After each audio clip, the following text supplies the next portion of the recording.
সন্ধ্যা নেমে এসেছিল। রাজু ধীরে ধীরে হাঁটছিল। সে এটা গোনার চেষ্টা করছিল যে আজ জমা করা পুরনো বোতলগুলি চাল কেনার জন্য কিছু টাকা জোগাড় করতে পারবে কিনা। তার পেট ক্ষুধায় গড়গড় করছিল, কিন্তু তার এটার চিন্তা করার সময় ছিল না।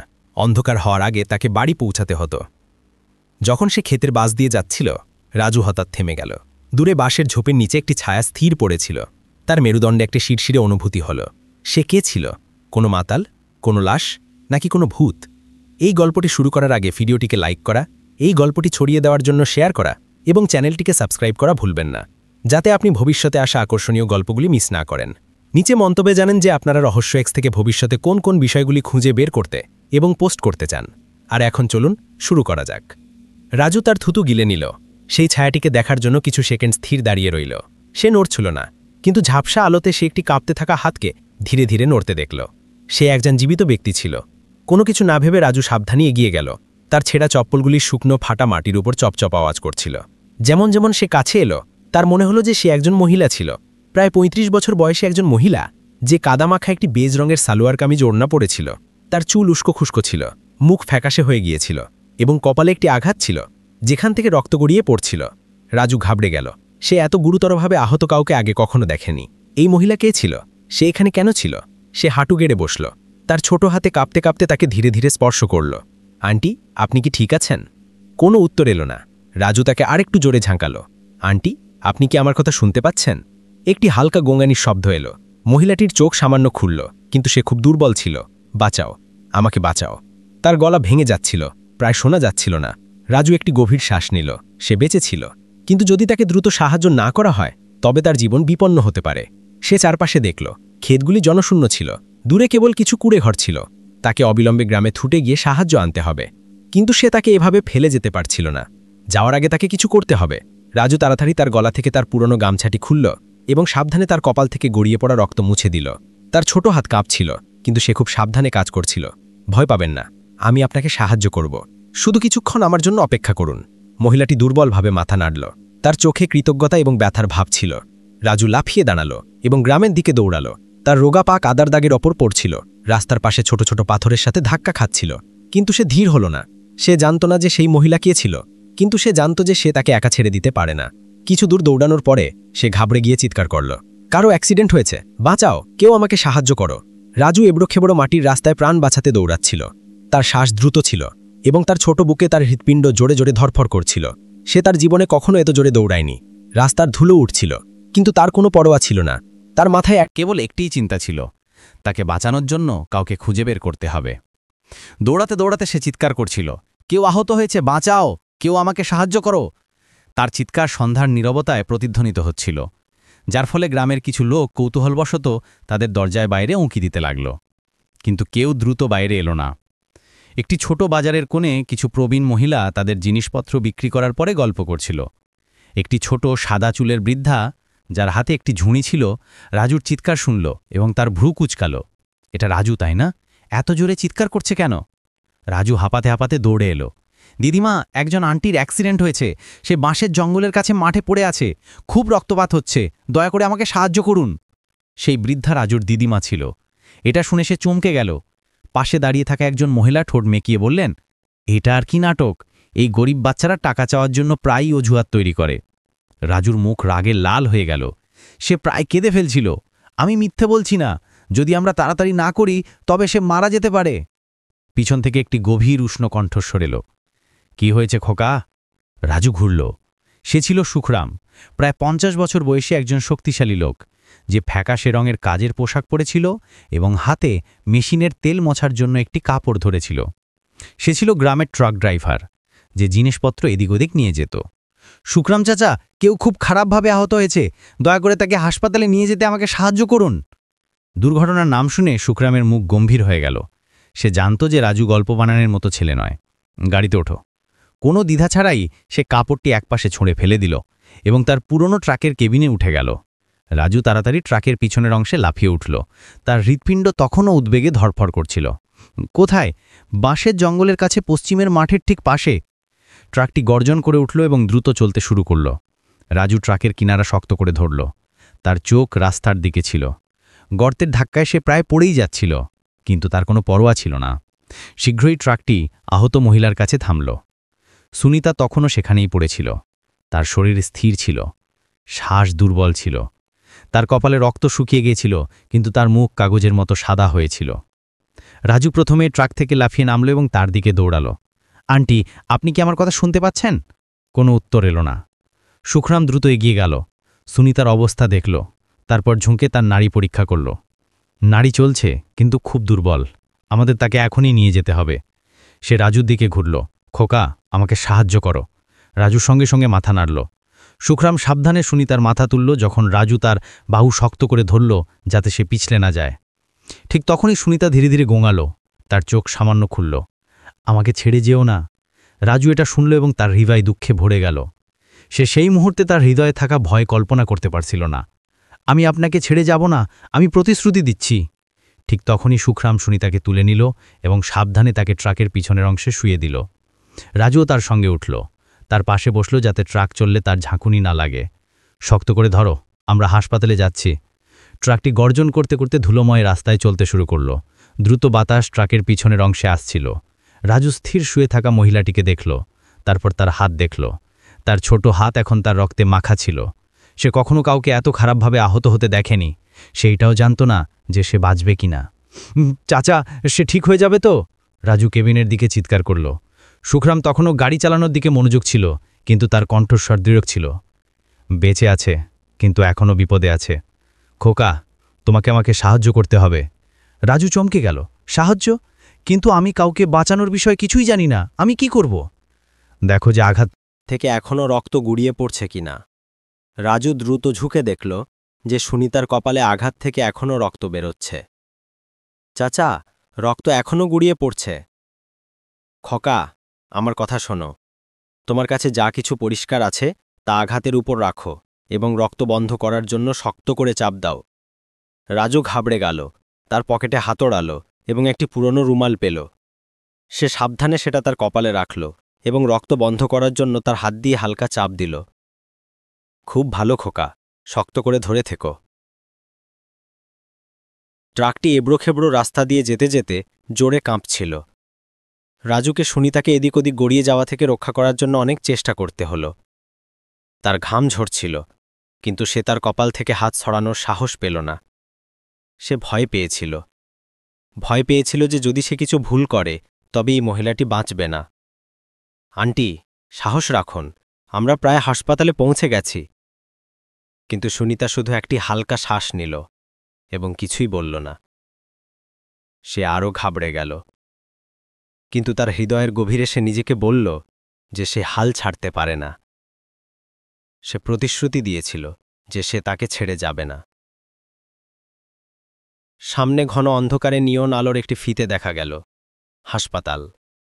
সুখরাম জোরে ব্রেক করল। ট্রাকটি একটি তীক্ষ্ণ আওয়াজ করে হাসপাতালের গেটের ঠিক সামনে থেমে গেল। চিকিৎসাকর্মীরা সাথে সাথে একটি স্ট্রেচার নিয়ে বাইরে ছুটে এলো।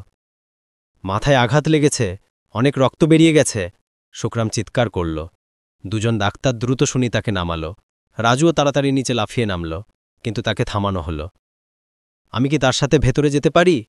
রাজু কাঁপা গলায় জিজ্ঞাসা করল। একজন ডাক্তার তাকে দেখলেন। একটি রোগা নোংরা ছেলেকে দেখে কিছুটা অবাক হলেন, কিন্তু তার চোখে দৃঢ় সংকল্প ছিল। তোমাকে বাইরে অপেক্ষা করতে হবে, কিন্তু তুমি খুব ভালো কাজ করেছ। রাজু স্থির দাঁড়িয়ে রইল। জরুরি কক্ষের দরজা ধীরে ধীরে বন্ধ হতে দেখল। সে জানত না যে এরপর কী হবে, কিন্তু তার কেবল একটাই ইচ্ছা ছিল, ঈশ্বর যেন তাকে সুস্থ করে তোলেন। জরুরি কক্ষের দরজা সশব্দে বন্ধ হয়ে গেল, যার ফলে রাজু হাসপাতালের লম্বা ঠান্ডা করিডোরে একা দাঁড়িয়ে রইল। চারপাশের পরিবেশ একটি ভয়ঙ্কর নীরবতায় ডুবেছিল। সে দূর থেকে প্রতিধ্বনিত ঘোষণাগুলির আওয়াজ, ডাক্তারদের দ্রুত পায়ের আওয়াজ শুনতে পাচ্ছিল, কিন্তু সবকিছু অচেনা লাগছিল। সে কেবল একটা কথাই ভাবছিল, সে কি বাঁচবে? রাজু এত জোরে তার মুষ্টি বাঁধল যে তার নখগুলি তার হাতের তালুতে গেঁথে গেল। সে এমন জায়গায় অভ্যস্ত ছিল না। অ্যান্টিসেপটিকের গন্ধ, সাদা ঝাপসা আলো তাকে কিছুটা হতবাক এবং অস্থির করে তুলছিল। সে কখনো ভাবেনি যে একদিন সে কোনো অপরিচিতার ভাগ্যের জন্য অপেক্ষা করতে করতে হাসপাতালে বসে থাকবে। তুমি খুব ভালো কাজ করেছ খোকা। সুখরামের গভীর উষ্ণ কণ্ঠস্বর রাজুকে তার ভাবনা থেকে বাইরে টেনে আনল। শুক্রাম সুনিতাকে হাসপাতালে ভর্তি করার পর থেকেই তার পাশে দাঁড়িয়েছিল। সে বেশি কিছু বলেনি, কিন্তু তার বড় হাত রাজুর কাঁধে একটি শক্তিশালী সমর্থনের মতো ছিল। কিন্তু আমার ভয় হচ্ছে যে সে বাঁচবে না। রাজু ধীরে টাঁপা গলায় বলল, সে তোমার ভাবনার চেয়ে অনেক বেশি শক্তিশালী। আমাদের কাজ ডাক্তারদের উপর ছেড়ে দিতে হবে। রাজু মাথা নিচু করল, তার ঠুঁট শক্ত করে চেপে ধরল। সে এটা বিশ্বাস করতে চাইত, কিন্তু সে তার হৃদয় চেপে থাকা ভয়কে থামাতে পারছিল না। সময় খুব ধীরে ধীরে কাটছিল। 1 ঘণ্টা, তারপর 2 ঘণ্টা, তারপর 3 ঘণ্টা। রাজু তখনও সেই শক্ত চেয়ারে চুপচাপ বসেছিল। তার চোখ জরুরি কক্ষের দরজা থেকে সরছিল না। শুক্রামকে গ্রামে ফিরে যেতে হতো, কিন্তু যাওয়ার আগে সে রাজুর হাতে কিছু খুচরো টাকা গুজে দিল। খোকা, এটা রাখো, পরে কিছু খেয়ে নিও। রাজু মানা করে দিল, আমার খিদে নেই। শুক্রাম একটি দীর্ঘ শ্বাস নিল, তাকে জোর করল না। কিছু হলে আমাকে ফোন করো, ওখানে বসে বসে সাহস হারিও না। তারপর সে ঘুরে চলে গেল। রাজুকে হাসপাতালের করিডোরে একা ছেড়ে গেল, যেখানে কেবল নার্সদের দ্রুত হাঁটার পায়ের শব্দ ছিল। পদক্ষেপ এবং রোগীদের আত্মীয়দের ফিসফিসানি ছিল। রাজু রক্তে মাখা রুমালটি শক্ত করে ধরে রইল।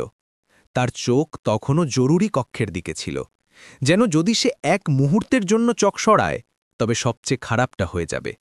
সে সেই মহিলাটির জ্ঞান না ফেরার দৃশ্যের কল্পনা করার সাহস পাচ্ছিল না। প্রায় 4 ঘণ্টা পরে জরুরি কক্ষের দরজা খুলল। রাজু সঙ্গে সঙ্গে লাফিয়ে দাঁড়াল। তার চোখ আশায় ভরে উঠল। একজন মধ্যবয়সী ডাক্তার বাইরে এলেন। ক্লান্ত লাগছিল, কিন্তু তার মুখ খুব বেশি চাপযুক্ত ছিল না। রাজু তার থুতু গিলে নিল। তার হৃৎপিণ্ড এত জোরে ধড়ফড় করছিল যেন ফেটে যাবে। সে কেমন আছে? ডাক্তার তার মাস্ক নামালেন। তাকে দেখে অবাক হলেন যে একটি রোগা নোংরা পোশাক পরা ছেলে কয়েক ঘণ্টা ধরে নড়াচড়া না করে অপেক্ষা করছে। রোগী এখন বিপদমুক্ত। রাজু স্বস্তির নিঃশ্বাস ফেলল। গত কিছুক্ষণ ধরে থাকা চাপের কারণে তার হাঁটু প্রায় ভেঙে পড়ার উপক্রম হয়েছিল, কিন্তু অনেক রক্তপাত এবং মাথায় আঘাত লাগার কারণে তার সুস্থ হতে সময় লাগবে। সে এখনও পুরোপুরি জ্ঞান ফেরেনি। রাজু মাথা নাড়ল। আমি কি তার সাথে দেখা করতে পারি? ডাক্তার তাকে দেখলেন। তার চোখে কিছুটা নরম ভাব এলো। তুমি কি তার পরিবারের লোক? রাজু থেমে গেল। সে জানত না যে কি উত্তর দেবে। না, কিন্তু আমি তাকে এখানে এনেছিলাম। ডাক্তার এক মুহূর্তের জন্য চুপ থাকলেন, তারপর মাথা নাড়লেন। ঠিক আছে, কিন্তু তুমি শুধু অল্প সময়ের জন্য যেতে পারবে। শান্ত থাকবে। রাজু আনন্দের সাথে মাথা ঝুঁকিয়ে ডাক্তারকে ধন্যবাদ জানালো এবং একজন নার্সের পিছনে ঘরে চলে গেল। ঘরের ভিতরে একটি ভয়ঙ্কর শান্তি ছিল। ঘরটি হালকা হলুদ আলোতে ঢাকা ছিল। ঘরের মাঝখানে একটি বিছানা ছিল, যার উপর সেই মহিলাটি শুয়েছিল যাকে রাজু বাঁচিয়েছিল। এখন সে তাকে ঠিকভাবে দেখতে পারছিল। প্রায় ৩০ বছরের বেশি বয়সী একজন মহিলা, যার মুখ ফ্যাকাশে ছিল, কিন্তু এখনও তীক্ষ্ণ নাকনকশা ছিল। তার হালকা কোঁকড়ানো চুল দুদিকে ছড়িয়েছিল, কপালে এখনও একটি সাদা ব্যান্ডেজ বাঁধা ছিল। তার ঠোঁট শুকনো এবং ফাটা ছিল।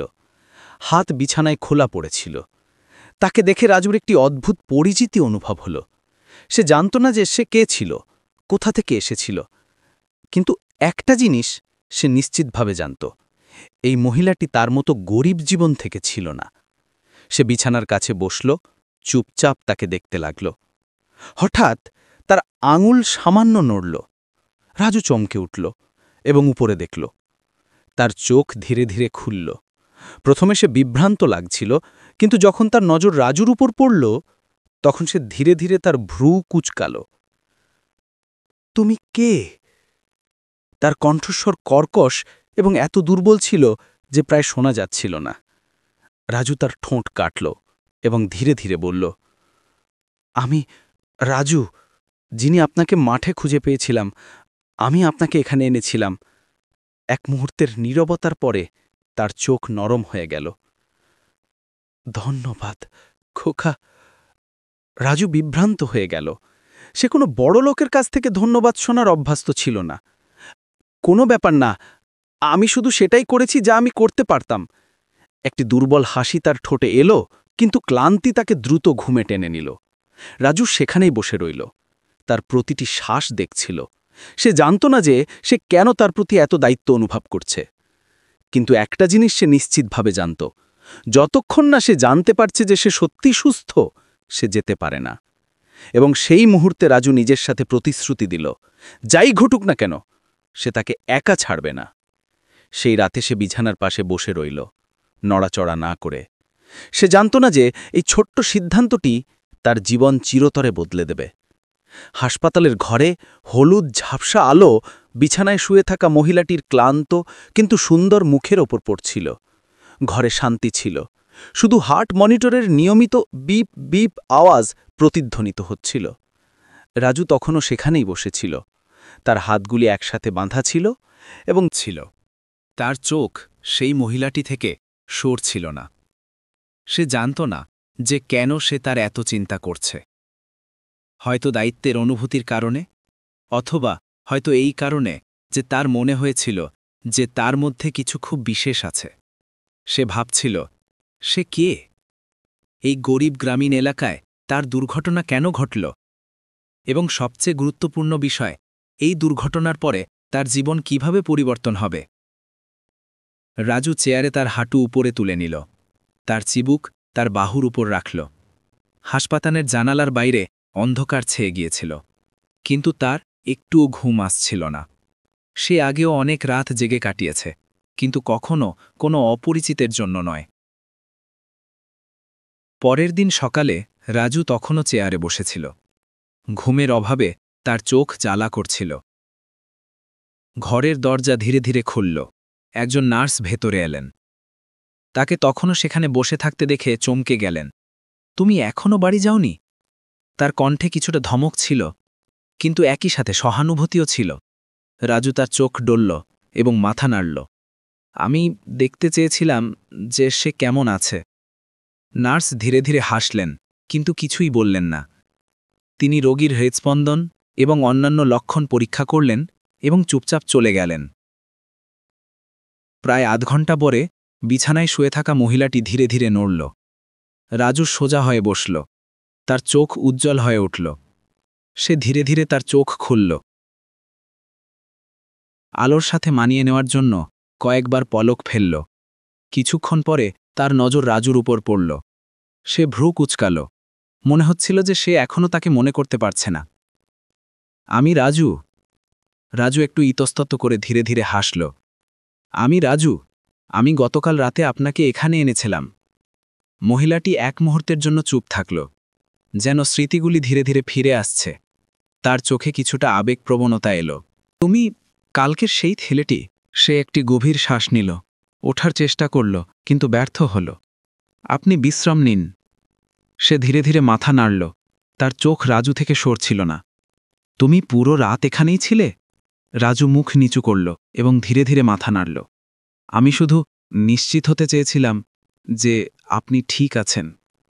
মহিলাটি চুপ থাকল, তার চোখে কৃতজ্ঞতা ছিল, কিন্তু তার চেয়েও বেশি কিছু ছিল, একটি কৌতূহল এই ছেলেটি সম্পর্কে, একটি অদ্ভুত অনুভূতি।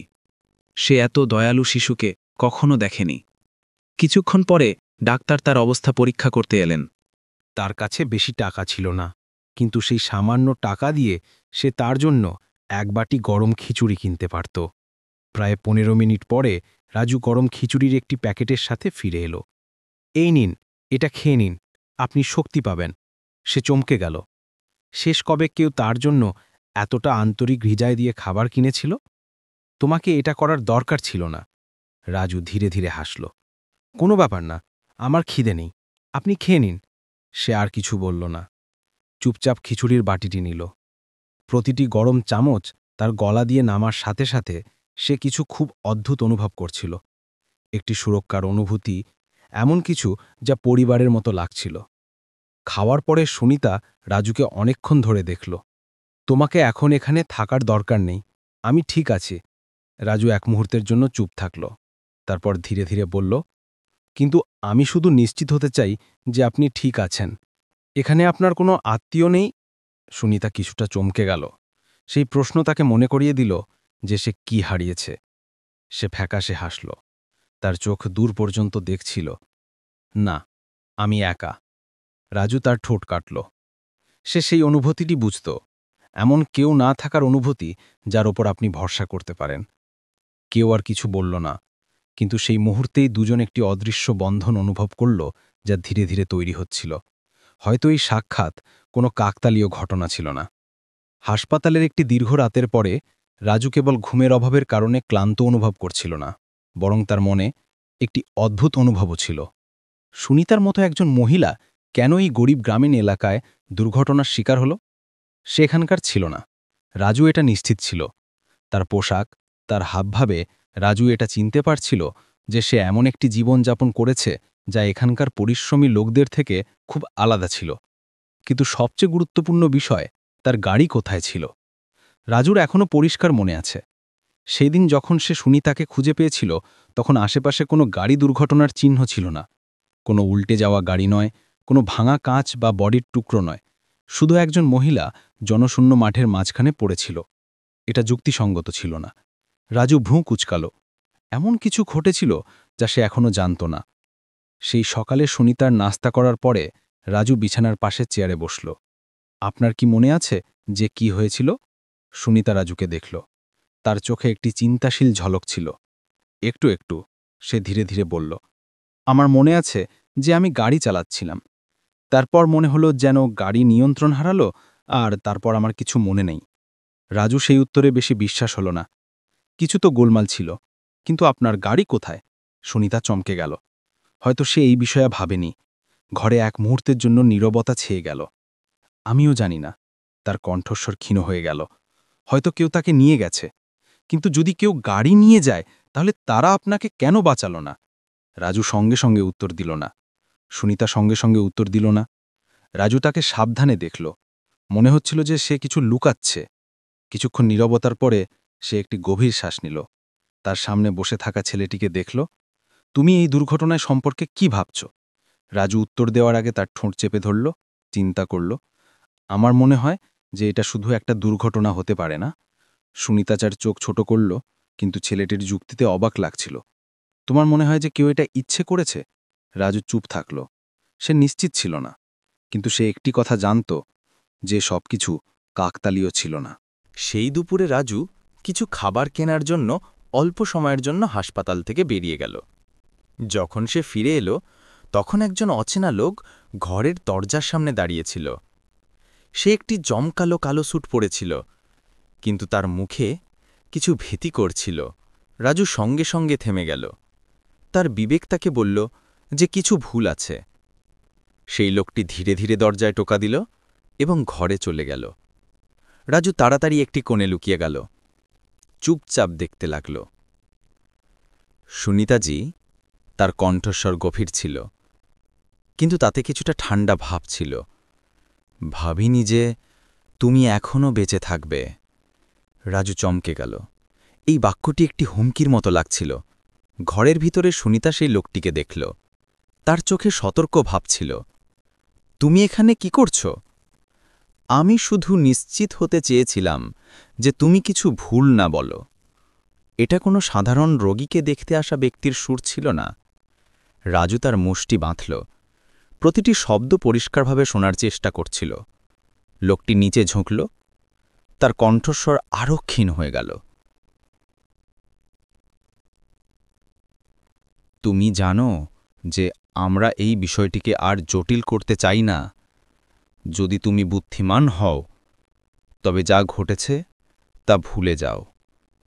সুনিতা তার ঠট চেপে ধরল। তার হাত চাদর শক্ত করে ধরেছিল। এর মানে কি আপনার দুর্ঘটনাকে শুধু একটি কাকতালীয় ঘটনা ছিল? সুনিতা চুপ হয়ে গেল। তার চোখ জানালার বাইরে দেখছিল। সন্ধ্যার হলুদ রোদ দূর রাস্তায় পড়ছিল, কিন্তু তার হৃদয়ে কালো মেঘের আকাশ ছিল। তুমি সত্যিটা জানতে চাও? রাজু সঙ্গে সঙ্গে মাথা নাড়ল। সুনিতা ধীরে ধীরে একটি দীর্ঘ শ্বাস নিল এবং বলা শুরু করল। সুনিতা মূলত আর্থিক ক্ষেত্রে একজন সফল ব্যবসায়ী ছিলেন। আগে তিনি একটি বড় বিনিয়োগ তহবিলের নেতৃত্ব দিতেন, যা শত শত কোটি টাকা পরিচালনা করত। তার জীবন একসময় জমকালো পার্টি, ক্ষমতাশালী সম্পর্ক এবং একটি প্রশংসীয় কেরিয়ারের সাথে একটি জমকালো স্বপ্ন ছিল। কিন্তু ৩ বছর আগে সবকিছু বদলে গেল। আমাকে বিশ্বাসঘাতকতা করা হয়েছিল। সুনিতার কণ্ঠস্বর ক্ষীণ ছিল, কিন্তু প্রতিটি শব্দ ভারী ছিল। রাজু কোনো বাধা না দিয়ে শুনল। 3 বছর আগে তার একজন ঘনিষ্ঠ ব্যক্তি, যার ওপর সে সবচেয়ে বেশি ভরসা করত, তাকে বিশ্বাসঘাতকতা করল। সে একটি গোষ্ঠীর সাথে হাত মিলিয়ে আর্থিক লেনদেনে কারচুপি করল, যার ফলে সুনিতা একটি অর্থনৈতিক কেলেঙ্কারির জন্য প্রধান দায়ী হয়ে উঠল। তাকে সঙ্গে সঙ্গে কোম্পানি থেকে বরখাস্ত করা হলো। মিডিয়া দ্বারা তার কুৎসা রটানো হলো এবং যারা একসময় তার আশেপাশে থাকত তারা মিথ্যা গুজব ছড়ালো। যারা একসময় তার প্রশংসা করত তারা মুখ ফিরিয়ে নিল। বন্ধুরা দূরে সরে গেল, এমনকি তার পরিবারও তার সাথে কোনো সম্পর্ক রাখতে চাইছিল না। কিন্তু সুনিতা হাল ছাড়ল না। সে প্রমাণ সংগ্রহ করল, সত্যকে সামনে আনার সিদ্ধান্ত নিল, এবং এই কারণেই তার পিছু নেওয়া হচ্ছিল। আজকের লোকটি তাদের মধ্যে একজন ছিল, সুনিতা বলল। তার কণ্ঠস্বর আরও গভীর হয়ে গেল। রাজু অবাক হল। আপনার মানে কেউ আপনাকে মারতে চায়? সুনিতা এই কথা অস্বীকার করল না, যার ফলে রাজু কেঁপে উঠল।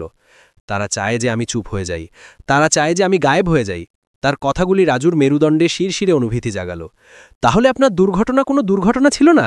সুনিতা ধীরে ধীরে চোখ বন্ধ করল এবং মাথা নাড়ল। আমার ঠিক মনে নেই যে ধাক্কার আগে কি হয়েছিল, কিন্তু আমি একটা কথা নিশ্চিতভাবে জানি, এটা কোনো স্বাভাবিক ঘটনা ছিল না। রাজু তার মুষ্টি বাঁধল। সে বিশ্বাস করতে পারছিল না যে সুনিতা, যার সাথে সে মাত্র একদিন আগে দেখা করেছিল, একটি এত বিপজ্জনক ষড়যন্ত্রে জড়িয়ে পড়েছিল। তাহলে এখন আপনি কি করতে যাচ্ছেন? সুনিতা কিছুটা হাসল, কিন্তু তার চোখে দুর্বলতা নয়, বরং একটি দৃঢ় সংকল্প ছিল। আমি থামব না। আমি এই দুর্ঘটনা থেকে বেঁচে গেছি। এর মানে হলো যে ভাগ্য এখনও চায় না যে আমি হার মানি।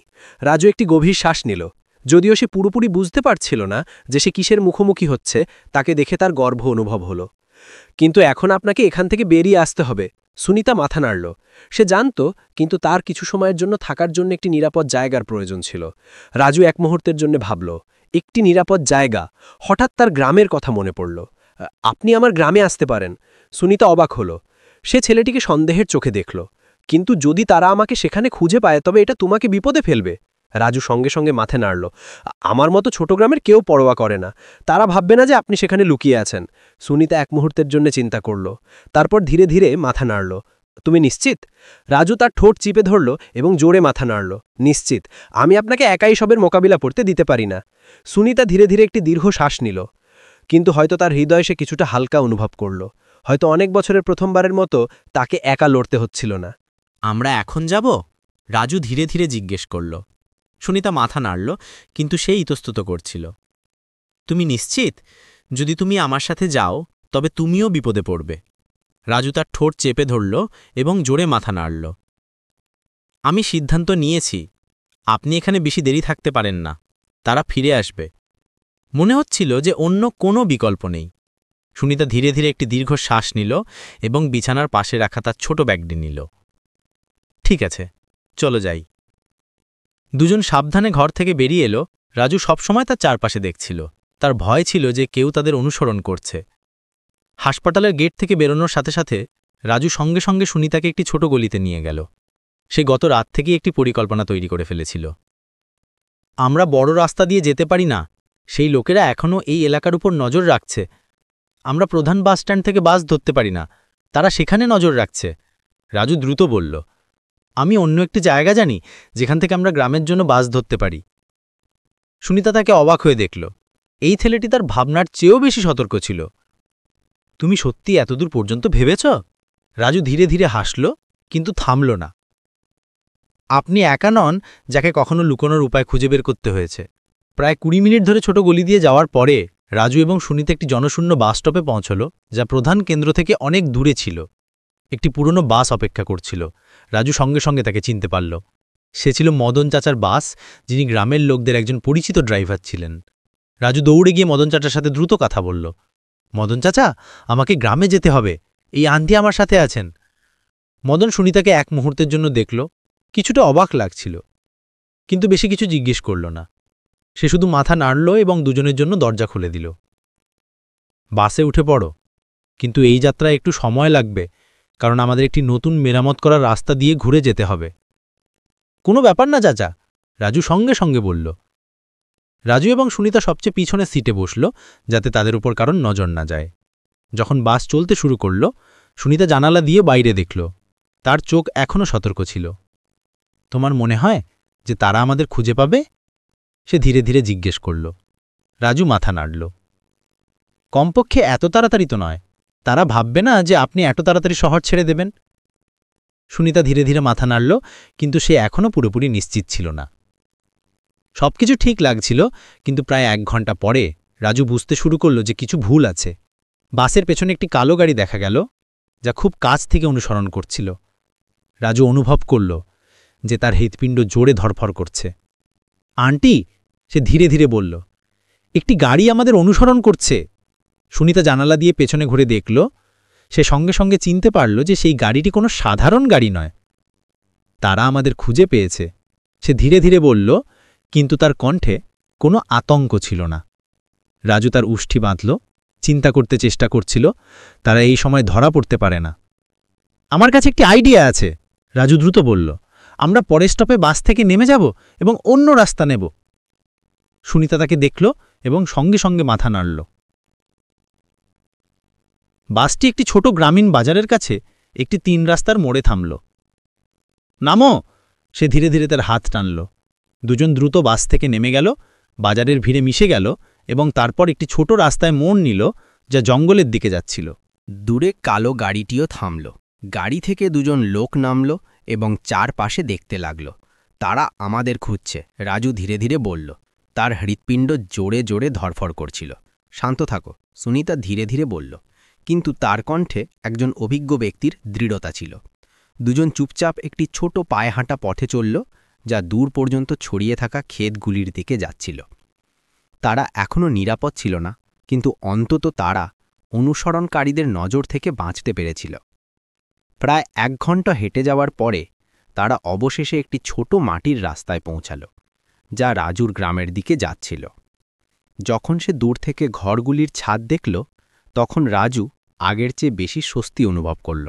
আমরা প্রায় পৌঁছে গেছি, সে হাঁপাতে হাঁপাতে এবং হাসতে হাসতে বলল। সুনিতা ধীরে ধীরে মাথা নাড়ল। যাত্রার সময় প্রথমবারের মতো সে সত্যিই কোনো বিপদ ছাড়া গভীর শ্বাস নিতে পারল। কিন্তু সে জানত যে সবকিছু এখানেই শেষ হয়নি। এখনও অনেক প্রশ্নের উত্তর মেলেনি, এখনও অনেক বিপদ ঝুলছে, কিন্তু অন্তত এই মুহূর্তে তার লুকানোর জন্য একটি অস্থায়ী জায়গা মিলেছিল। সূর্য পশ্চিম দিকে ঢলে গিয়েছিল যখন রাজু এবং সুনিতা অবশেষে গ্রামে পৌঁছাল। এবড়োখেবড়ো মাটির রাস্তা, কাছাকাছি তৈরি করা খড়ের ছাদ এবং 2 দিকে ছড়িয়ে থাকা ধানের ক্ষেত এই জায়গাটিকে সেই ব্যস্ত দুনিয়া থেকে সম্পূর্ণরূপে আলাদা করছিল, যার সাথে সুনিতা পরিচিত ছিল। যদিও সে সবথেকে জমকালো জায়গাগুলিতে গিয়েছিল, শহরের কেন্দ্রে একটি পেন্ট হাউসে থেকেছিল, কিন্তু অনেক বছরে প্রথমবারের মতো সে এত শান্তি অনুভব করল। রাজু তাকে সংকীর্ণ গলি দিয়ে নিয়ে গেল, কিছু সবজির ক্ষেতের চারপাশে ঘুরে এবং তারপর একটি ছোট রাস্তায় মোড় নিল, যার ছাদের ওপর ছায়া ছিল। আমার বাড়ি এখানেই। তারা একটি ছোট একতলা বাড়ির সামনে থামল, যার ছাদের টাইলস পুরনো ছিল। দেয়ালে সময়ের ছাপ ছিল। উঠোনে একটি বড় আম গাছ ছিল, যার পাশে একটি পুরনো কুয়া ছিল। রাজুর দিদিমা একটি বাঁশের চেয়ারে বসেছিলেন, তার কাঁপতে থাকা হাতে একটি পুরনো বইয়ের পাতা উল্টাচ্ছিলেন। যখন তিনি রাজুকে দেখলেন, তখন তিনি ধীরে ধীরে হাসলেন। রাজু বেটা, তুমি এসে গেছ। কিন্তু যেই তার নজর সুনিতার উপর পড়ল, তার হাসি কিছুটা থেমে গেল। একে বেটা? রাজু দ্রুত এগিয়ে গেল, ধীরে ধীরে তার দিদিমার কাঁধে হাত রাখল। তার কণ্ঠে উৎসাহ ছিল, কিন্তু কিছুটা চিন্তাও ছিল। দিদিমা, ইনি সুনিতা আন্টি। তার সাথে কিছু খারাপ হয়েছে, তাই আমি তাকে কিছু সময়ের জন্য এখানে থাকার জন্য এনেছি। আমরা তাকে সাহায্য করতে পারি, তাই না? দিদিমা সুনিতাকে অনেকক্ষণ ধরে চুপচাপ দেখলেন। তার বুড়ো চোখে একজন অভিজ্ঞ ব্যক্তির বিচক্ষণতা লুকিয়েছিল। কিছুক্ষণ পরে তিনি ধীরে ধীরে মাথা নাড়লেন। ভেতরে এসো বেটা। ঘরে ঢোকার সাথে সাথেই সুনিতা সঙ্গে সঙ্গে এই জায়গার সরলতা অনুভব করল। কোনো দামি আসবাবপত্র নয়, কোনো ক্রিস্টাল ঝাড়বাতি নয়, কোনো জমকালো সোফা নয়, শুধু একটি পুরনো কাঠের টেবিল, কিছু বাঁশের চেয়ার, একটি সাধারণ কাঠের বিছানা এবং কিছু পুরনো জিনিস সহ একটি ছোট তাক। তবু এই জায়গাটি যে কোনো বিলাসবহুল অ্যাপার্টমেন্টের চেয়ে বেশি উষ্ণতায় ভরা ছিল, যেখানে সে কখনো থেকেছিল। গ্রামের লোকেরা খুব ভালো। তারা শুধু অবাক হয়েছে কারণ হঠাৎ একজন অচেনা লোক এসেছে। সুনিতা ধীরে ধীরে মাথা নাড়ল, কিন্তু তার হৃদয়ে সে জানত যে তার উপস্থিতি এই গ্রামের শান্তিতে একটি ঝড় এনেছে। সে এটাও জানত যে সে যতক্ষণ এখানে থাকবে, রাজু এবং তার দিদিমা দুজনেই সেই বিপদের শিকার হতে পারে যা তার পিছু নিয়েছিল। পরের দিন সকালে সুনিতা ঘুম থেকে উঠল। আগের রাতের থেকে সে অনেক ভালো অনুভব করছিল। তার কপাল থেকে ব্যান্ডেজ সরানো হয়েছিল এবং ঘাস শুকিয়ে আসছিল। সে জানালার দিকে তাকাল। সূর্যের প্রথম আলো আম গাছের পাতার উপর পড়ছিল। এটা একটি সাধারণ সকাল ছিল, যা তার অভ্যস্ত বিলাসবহুল অ্যাপার্টমেন্টের সকালের থেকে অনেক আলাদা। কিন্তু অদ্ভুতভাবে সে এখানে শান্তি অনুভব করছিল। সুনিতা আন্টি, আপনার জন্য নাস্তা। রাজু এলো, ঘরে হাতে একটি ছোট থালা যাতে রুটি এবং আলু ভাজি ছিল। তোমার দিদিমা এটা বানিয়েছেন, সে তার চোখে মৃদু হাসি নিয়ে বলল। সুনিতা একটু অবাক হল। তুমি আমার জন্য বানিয়েছ? না দিদিমা, কিন্তু আমি তাদের সবজি কেটে সাহায্য করেছি, রাজু বলল। নাস্তা করার সময় সুনিতা রাজুকে দেখল। সে তখনও পুরনো এবং ছেঁড়া পোশাক পরেছিল, কিন্তু তার চোখে একটা স্পষ্টতা এবং বুদ্ধিমত্তা ছিল যা শহরের অনেক ধনী শিশুদের মধ্যে দেখা যায় না। রাজু, তুমি স্কুলে যাও না? সুনিতা জিজ্ঞেস করল। রাজু তার ঠোঁট কামড়াল। না আন্টি, আমার দিদিমা একা, আমি কবার কুড়িয়ে কিছু টাকা জোগাড় করি যাতে আমরা চাল কিনতে পারি। সুনিতার হৃদয়ে একটা বেদনা অনুভব হল। এই ছোট্ট ছেলেটি তার চেয়েও কঠিন জীবনযাপন করছিল। তোমার পড়াশোনা করা উচিত রাজু, তুমি খুব বুদ্ধিমান। আমি জানি, রাজু মাথা নিচু করল, কিন্তু আমি এখন শুধু আপনাকে সাহায্য করতে চাই। সুনিতা নীরব রইল। সে জানত যে সে এখন তার জন্য কিছু করতে পারবে না, কিন্তু তার হৃদয়ে সে একটা প্রতিশ্রুতি দিল। তৃতীয় দিন দুপুরে যখন রাজু ঘুমাচ্ছিল এবং দিদিমা বাইরে কাজ করছিলেন, সুনিতা ঘরের এক কোণে রাখা পুরনো মোবাইল ফোনটি দেখল। সে জানত যে তাকে যোগাযোগ করতে হবে, কিন্তু তার কাছে টাকা ছিল না। সে তার ব্যাগে হাতড়াল, কিন্তু তার সাথে কোনো টাকা ছিল না। সে সম্ভবত দুর্ঘটনার সময় সব হারিয়েছিল। সে তার হাতে থাকা হীরের আংটিটি দেখল। তার বাগদত্তা তাকে এই আংটিটি দিয়েছিল, যে পরে তার সাথে বিশ্বাসঘাতকতা করেছিল। আংটিটি তার হৃদয় পুরনো বেদনার প্রতীক ছিল, কিন্তু এখন তার কাছে এর কোনো মূল্য ছিল না। রাজু ঘুম থেকে ওঠার সাথে সাথে সুনিতা তাকে ডাকল। রাজু, তুমি কি আমাকে একটি কাজ করে দিতে পারবে? হ্যাঁ আন্টি, বলুন। সুনিতা তার হাত থেকে আংটিটি খুলল। এটা একটি মূল্যবান আংটি। তুমি কি এটা নিয়ে শহরের বাজারে যেতে পারবে? এটা কি বিক্রি করে আমার জন্য কিছু টাকা আর একটি ফোন কিনে আনবে? রাজু অবাক হল। এটা খুব দামি, আপনি কেন এটা বিক্রি করতে চাইছেন? এখন আমার কাছে এই জিনিসগুলির চেয়ে তোমার সাহায্য বেশি গুরুত্বপূর্ণ রাজু। আমি নিশ্চিত যে আমাকে হুমকি দেওয়া লোকটিকে থামাতে এই টাকার দরকার হবে। রাজু দ্বিধা করল। এই কাজ বিপজ্জনক ছিল, কিন্তু সে সুনিতাকে একা ছাড়তে পারছিল না। আমি যাব, কিন্তু আমাকে কেউ দেখলে আমি কি বলবো? তুমি বলবে যে তুমি এটা কুড়িয়ে দিয়েছ, তোমার দিদিমা ছাড়া আর কাউকে বিশ্বাস করবে না। রাজু তার ঠোঁট চেপে ধরল এবং আংটিটি সাবধানে তার পকেটে রাখল। আমি আজ সন্ধ্যার আগে ফিরে আসব। রাজু শহরে গেল। সে তার পুরনো ছেঁড়া পোশাকের কারণে আংটিটি বিক্রি করতে পারছিল না। অবশেষে সে একটি পুরনো জহরত ব্যবসায়ীর কাছে গেল। লোকটি প্রথমে তাকে দেখে হাসি ঠাট্টা করল, কিন্তু যখন সে হীরাটি দেখল তখন তার চোখ বড় হয়ে গেল। খোকা, তুমি এটা কোথায় পেলে? আমি এটা পুরনো জিনিসপত্র কুড়ানোর সময় পেয়েছি, রাজু শান্তভাবে বলল। অনেক দর কষাকষির পরে রাজু একটি যুক্তিসঙ্গত মূল্য পেল। সে অবিলম্বে একটি পুরনো কিন্তু কাজের ফোন এবং একটি সিম কার্ড কিনল। বাকি টাকা সে সাবধানে তার জামার ভেতরে লুকিয়ে রাখল। সে জানত এই টাকা তাদের জীবন বদলে দেবে। সন্ধ্যা নামার ঠিক আগে রাজু ফিরে এলো। সে সুনিতার হাতে ফোন এবং টাকা দিল। তুমি সত্যি করে দেখিয়েছ রাজু, ধন্যবাদ। সুনিতা তার কাঁধে স্নেহের হাত রাখল। এখন আপনি কি করবেন? রাজু কৌতূহলী ছিল। এখন আমি তাদের খোঁজ নেব যারা আমার সাথে বিশ্বাসঘাতকতা করেছে। তার চোখে এখন কোনো দুর্বলতা ছিল না, কেবল প্রতিশোধের আগুন ছিল। সুনিতা তার পুরানো সহকর্মী এবং আইনজীবীদের সাথে যোগাযোগ করার জন্য ফোন ব্যবহার করল। সে জানত যে তার জীবনের ঝুঁকি এখনও আছে, কিন্তু সে এই ষড়যন্ত্রের সমাপ্তি ঘটাতে দৃঢ় প্রতিজ্ঞ ছিল। 1 ঘণ্টার মধ্যে সে তার পুরনো এক বিশ্বস্ত বন্ধু অনিলকে খুঁজে বের করল, যে এখন দেশের বাইরে ছিল। অনিল তার অবস্থার কথা শুনে চমকে গেল। সুনিতা, আমি ভাবিনি যে তুমি বেঁচে থাকবে। তুমি কি জানো যে তারা তোমাকে মৃত বলে ঘোষণা করেছে? তোমার সমস্ত সম্পত্তি বাজেয়াপ্ত করা হয়েছে। আমি জানি অনিল, কিন্তু আমাকে সাহায্য করতে হবে। আমার কাছে এখনো প্রমাণ আছে, আমাকে শুধু সেগুলিকে অ্যাক্সেস করতে হবে। অনিল দ্বিধা করল। কিন্তু তুমি কোথায়? আমি তোমাকে সাহায্য করতে আসতে পারি। সুনিতা জানত যে অনিলের উপস্থিতি এই গ্রামে আরও বিপদ নিয়ে আসবে। না অনিল, তুমি যদি এখানে আসো তবে সেই লোকেরা সন্দেহ করবে। তুমি শুধু আমার জন্য কিছু গুরুত্বপূর্ণ তথ্য খুঁজে বের করো। আমার পুরনো কম্পিউটারের হার্ড ড্রাইভের ডেটা অ্যাক্সেস করো। ঠিক আছে সুনিতা, আমি ঝুঁকি নিতে প্রস্তুত। তুমি আমাকে কি অ্যাক্সেস করতে চাও? তাদের কথা বলার সময় দিদিমা ঘরে এলেন।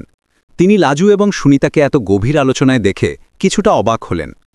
বেটা, রাত হয়ে গেছে, বাইরে অন্ধকার, তোমার সাথে কে আছে?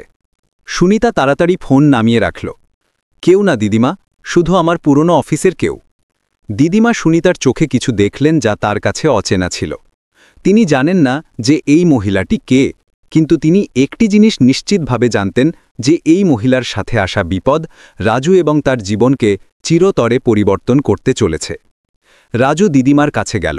দিদিমা, আপনি চিন্তা করবেন না, আমি আন্টির সাথে আছি, কিছু হবে না। দিদিমা রাজুর কাঁধে হাত রাখলেন। তিনি তার সাহসের প্রশংসা করলেন, কিন্তু তার হৃদয়ে একটি অজানা ভয় ছিল। সুনিতা রাজুর দিকে তাকাল। সে তার দিকে তাকিয়ে একটি দৃঢ় হাসি হাসল। সে জানত যে এই ছোট্ট গ্রাম এবং এই সহজ ছেলেটি এখন তার জীবনের শেষ আশা। তার লড়াই এখন আর শুধু তার নিজের জন্য ছিল না, বরং রাজু এবং তার পরিবারের সুরক্ষার জন্যও ছিল, যারা তাকে আশ্রয় দিয়েছিল। সেই রাতে গ্রামের নীরবতায় একটি বড় শহরের ব্যবসায়ীর জীবনের সবচেয়ে বিপজ্জনক খেলা শুরু হল। পরের দিন গ্রামের আবহাওয়া ছিল শান্ত, কিন্তু সুনিতার মন ছিল অস্থির। রাজু স্কুলে না গেলেও সে এখন একটি অত্যন্ত গুরুত্বপূর্ণ মিশনে ছিল, সুনিতার ব্যক্তিগত নিরাপত্তা নিশ্চিত করা। সে তার সমস্ত পুরনো অভ্যাস ব্যবহার করে আশেপাশের ক্ষেত এবং গ্রামের রাস্তাগুলি পর্যবেক্ষণ করছিল। সকাল 10টা নাগাদ সুনিতা তার বিশ্বস্ত বন্ধু অনিলের কাছ থেকে একটি সংকেত পেল। সে হার্ড ড্রাইভের একটি অংশ অ্যাক্সেস করতে পেরেছে।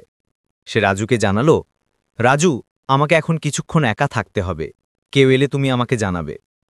রাজু তার মাথার উপর হাত রেখে সামরিক ভঙ্গিতে স্যালুট করল। চিন্তা করবেন না আন্টি, আমি আশেপাশেই থাকব। রাজু বাইরে চলে যাওয়ার পর সুনিতা একটি ছেঁড়া কাগজের টুকরো এবং একটি পেন নিল। ফোনটি কানে নিয়ে সে নিচু স্বরে কথা বলতে শুরু করল। অনিল তাকে জানালো যে স্ক্যান্ডালের প্রধান ষড়যন্ত্রকারী হল তার প্রাক্তন বাগদত্তা বিক্রম এবং তার সহযোগী মেহেরা, যে তার সবচেয়ে বড় প্রতিদ্বন্দ্বী ছিল। সুনিতা, ডেটা বলছে যে তারা তোমার কোম্পানির টাকা তাদের নিজস্ব অফশোর অ্যাকাউন্টে সরিয়েছে। এই সবের মাস্টারমাইন্ড বিক্রমই ছিল। তোমার নাম ব্যবহার করে সে সব বিলীন করে দিয়েছে। সুনিতার দাঁত শক্ত হয়ে গেল। বিক্রম, আমি জানতাম যে সে বিশ্বাসঘাতক, সে আমাকে মেরে ফেলার জন্য দায়ী। সাবধান সুনিতা, তারা হয়তো এখনও জানে না যে তুমি বেঁচে আছো, কিন্তু ডেটা অ্যাক্সেস করার কারণে তারা এখন সতর্ক হয়ে গেছে। সুনিতা তাড়াতাড়ি কিছু জটিল ফাইল এবং অ্যাকাউন্টের বিবরণ তার কাগজে লিখে নিল। এই তথ্যগুলি আদালতে তাদের বিরুদ্ধে ব্যবহার করা যেতে পারত। ঠিক সেই সময় দিদিমা উঠোনে এলেন। তিনি দেখলেন যে সুনিতা একটি ব্যস্ত ব্যবসায়ীর মতো কথা বলছে, যার সাথে তার দরিদ্র জীবনযাত্রার কোনো মিল নেই। তিনি দরজার কাছে দাঁড়ালেন এবং তার ভ্রু কুঁচকে গেল। তুমি এত জোরে কথা বলছো কেন বেটা? দিদিমা জিজ্ঞেস করলেন। তার কণ্ঠস্বরে স্পষ্ট সন্দেহ ছিল। সুনিতা চমকে গেল। সে ফোনটি দ্রুত নামিয়ে রাখল। আমি শুধু কিছু পুরনো হিসেব দেখছিলাম দিদিমা। তুমি কে বেটা? দিদিমা সরাসরি তার চোখে তাকালেন। তোমার কথাবার্তা, তোমার জিনিসপত্র, তুমি আমাদের মতো গরিব নও। তুমি এখানে কি করছো? তুমি যদি কোনো বিপদ নিয়ে আসো তবে আমার রাজু বিপদে পড়বে। সুনিতার হৃদয় কেঁপে উঠল। সে তার দিকে তাকিয়ে মিথ্যে বলতে পারছিল না। আমি আপনাকে বলছি দিদিমা, আমি কোনো খারাপ লোক নই। আমি শুধু আমার জীবন বাঁচানোর চেষ্টা করছি। আমার পিছু কিছু খারাপ লোক লেগেছে যারা আমাকে মেরে ফেলতে চায়। তাহলে তুমি আমাদের ছেড়ে চলে যাও, দিদিমা কঠোরভাবে বললেন। আমি রাজুকে বিপদে ফেলতে পারবো না। আমি খুব তাড়াতাড়ি চলে যাব দিদিমা, আমি শুধু কিছু দিনের জন্য। আমার কাছে গুরুত্বপূর্ণ প্রমাণ আছে যা এই খারাপ লোকেদের জেলে পাঠাতে পারে। আমি প্রতিশ্রুতি দিচ্ছি যে আমি রাজুকে কোনো বিপদ আসতে দেব না। দিদিমা চুপ থাকলেন। তিনি রাজুর প্রতি সুনিতার যত্ন এবং তার চোখের সততা দেখলেন। তিনি জানতেন না যে কি বিশ্বাস করবেন, কিন্তু তিনি এটাও জানতেন যে রাজু এই মহিলাটিকে সহায়তা করতে চাইছে। ঠিক আছে, দিদিমা অবশেষে মাথা নাড়লেন। কিন্তু যদি আমি অনুভব করি যে আমার রাজু বিপদে আছে, তবে আমি তোমাকে এখানে এক মুহূর্তও থাকতে দেব না। দিদিমার সাথে আলোচনা শেষ হবার পরে সুনিতা আবার কাজে লেগে পড়ল। তাকে তার পরবর্তী পদক্ষেপের পরিকল্পনা করতে হবে। কিন্তু কিছুক্ষণ পরেই রাজু দ্রুত ঘরে ঢুকল। তার মুখ ফ্যাকাশে হয়ে গিয়েছিল। আন্টি, দুজন লোক, তারা গ্রামে ঢুকেছে। কেমন লোক? তারা কি করছে? সুনিতা সঙ্গে সঙ্গে তার লেখা কাগজটি লুকাতে শুরু করল। তারা কালো পোশাকে ছিল, তারা মোটর বাইকে করে এসেছে, এবং তারা আমাদের মতো সাধারণ গ্রামের লোক নয়। তারা প্রতিটি বাড়ি খুঁজছে। আমি তাদের দেখেছি, তারা বাজারের দিকে গেছে, তারা ছবি দেখাচ্ছিল। সুনিতা জানত যে তার ছবি তাদের হাতে পৌঁছে গেছে। বিক্রম এবং মেহেরা জানতে পেরেছে যে সে বেঁচে আছে। এখানে তাদের আসার কথা ছিল না। অনিল, তুমি কি ডেটা অ্যাক্সেস করার সময় কোনো ভুল করেছ? সুনিতা নিজেকে ফিসফিস করে জিজ্ঞেস করল। রাজু, তোমাকে এখন আমার কথা শুনতে হবে। তোমাদের বাড়িতে কোনো গোপন জায়গা আছে যেখানে আমি লুকিয়ে থাকতে পারি? রাজু চিন্তা করল। হ্যাঁ, আমাদের পুরনো কুয়োর পাশে একটি ছোট মাটির নিচেকার কক্ষ আছে। যখন বেশি বৃষ্টি হতো তখন আমরা কিছু জিনিসপত্র সেখানে রাখতাম। চলো, দ্রুত। সুনিতা এবং রাজু তাড়াহুড়ো করে কুয়োর দিকে গেল। দিদিমা তাদের কি হয়েছে জিজ্ঞেস করার আগেই রাজু তাকে থামাল। দিদিমা, আপনি ভেতরে যান, আমি আন্টিকে লুকাচ্ছি, কোনো কিছু জিজ্ঞেস করবেন না। দিদিমা ভয় পেয়ে ভেতরে চলে গেলেন। রাজু মাটি সরিয়ে একটি ছোট কাঠের দরজা খুলল, যা লুকানো কক্ষটির দিকে যাচ্ছিল। জলদি আন্টি, এটা ছোট এবং অন্ধকার, কিন্তু এখানে আপনি নিরাপদে থাকবেন। সুনিতা দ্রুত মাটির নিচেকার কক্ষটিতে নামল। রাজু তাড়াতাড়ি দরজাটি বন্ধ করে দিল এবং তার ওপর কিছু শুকনো ঘাস আর লাঠি রাখল, যাতে তা অদৃশ্য হয়ে যায়। রাজু কাজ শেষ করার ঠিক 1 মিনিট পরেই মোটর বাইকের আওয়াজ শোনা গেল। দুটি মোটর বাইক তাদের বাড়ির সামনে থামল। মোটর বাইক থেকে দুজন লোক নামল। তাদের পরনে ছিল দামি জ্যাকেট এবং চোখে সানগ্লাস। তাদের একজন, যার চেহারা ছিল রুক্ষ এবং পেশিবহুল, রাজুকে দেখল। এই তো সেই ছোট ছেলেটি, রুক্ষ লোকটি বলল। সে সুনিতার ছবি রাজুর মুখের সামনে দেখাল। এই মহিলাকে কি তুমি কোথাও দেখেছ? রাজু সাহস করে লোকটির চোখে চোখ রাখল। তার হৃৎপিণ্ড জোরে ধরফড় করছিল, কিন্তু সে জানত যে তাকে অভিনয় করতে হবে। আমি জানি না, রাজু শান্তভাবে বলল। সে কে? তোমার মনে নেই? অন্য লোকটি, যে অপেক্ষাকৃত রোগা ছিল, বলল। তোমাকে মিথ্যা বলার চেষ্টা করলে তোমার জন্য ভালো হবে না, খোকা। এই গ্রামে কোনো অচেনা লোক আসে না, রাজু বলল। আমি সারাদিন এখানে থাকি, আমি কোনো মহিলাকে দেখিনি। রুক্ষ লোকটি রাজুর কলার ধরল। তুমি কি নিশ্চিত? আমরা তোমাকে ছেড়ে দেব না যদি তুমি আমাদের সাথে মজা করো। ঠিক তখনই দিদিমা ঘর থেকে বেরিয়ে এলেন।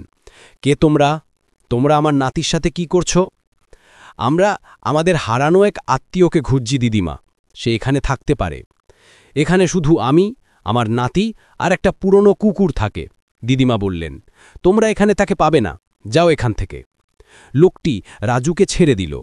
সে চারপাশে তাকালো, উঠোন এবং কুঁয়ো দেখল।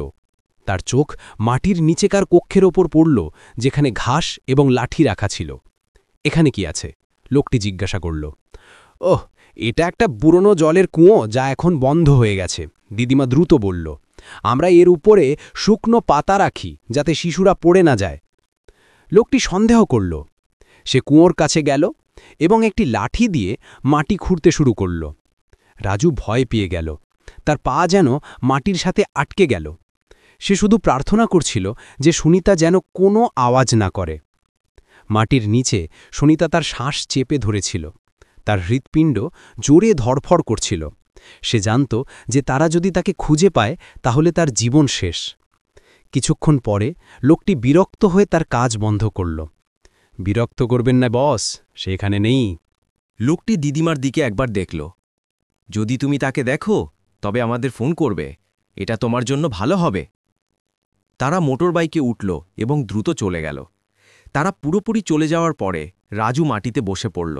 তার পুরো শরীর ঘামে ভিজে গিয়েছিল। সে তার দিদিমার দিকে তাকাল। দিদিমাও প্রায় কেঁদে ফেলেছিলেন। রাজু, তুমি ঠিক আছো? দিদিমা তাকে জড়িয়ে ধরলেন। আমি ঠিক আছি দিদিমা, কিন্তু তারা আবার আসবে। রাজু দ্রুত সেই জায়গাটি পরিষ্কার করল এবং মাটির নিচেরকার কক্ষের ঢাকনাটি খুলল। সুনিতা বাইরে এলো। সে ক্লান্ত ছিল, কিন্তু তার চোখে এখন বিপদের ভয় ছিল না, কেবল যুদ্ধ করার ইচ্ছা ছিল। তারা জেনে পেরেছে রাজু, এখন আমাদের খুব দ্রুত কাজ করতে হবে। সুনিতা জানত যে তার লুকোনোর সময় শেষ। তাকে এখন পাল্টা আক্রমণ শুরু করতে হবে। মাটি নিচেরকার কক্ষ থেকে বেরিয়ে আসার পরে সুনিতার চোখে আর কোনো দুর্বলতা ছিল না। তার চেহারায় এখন একজন অভিজ্ঞ ব্যবসায়ীর দৃঢ়তা দেখা যাচ্ছিল, যিনি তার জীবনের সবচেয়ে বড় চুক্তিটি চূড়ান্ত করার জন্য প্রস্তুত। তারা আর বেশি দূরে যাবে না রাজু, সুনিতা বলল। তারা নিশ্চিত যে আমি কাছাকাছি কোথাও লুকিয়ে আছি। তাদের সন্দেহ হয়েছে, কিন্তু তারাও এখন ফিরে গিয়ে আরও লোক নিয়ে আসবে। দিদিমা তখনও কাঁপছিলেন। আমাদের কি করা উচিত বেটা? তোমরা এখানে থাকলে আমাদের জীবন বিপন্ন হবে।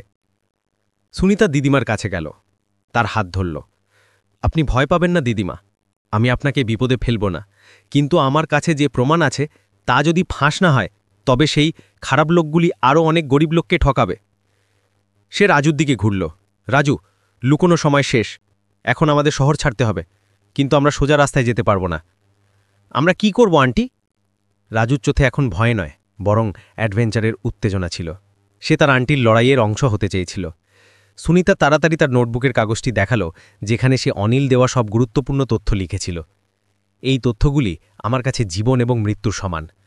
আমাকে এইগুলি এমন কারোর কাছে পৌঁছে দিতে হবে যে বিক্রম আর মেহরাকে থামাতে পারে। আমাদের সুখরাম চাচা সাহায্য নেওয়া উচিত? রাজু জিজ্ঞেস করল। না, তারা সুখরামের ট্রাককে সন্দেহ করবে। আমাদের এমন একটি পথ নিতে হবে যা কেউ ভাববে না। সুনিতা একটি মুহূর্তের জন্য চিন্তা করল। তারপর তার মাথায় একটি সাহসী পরিকল্পনা এলো।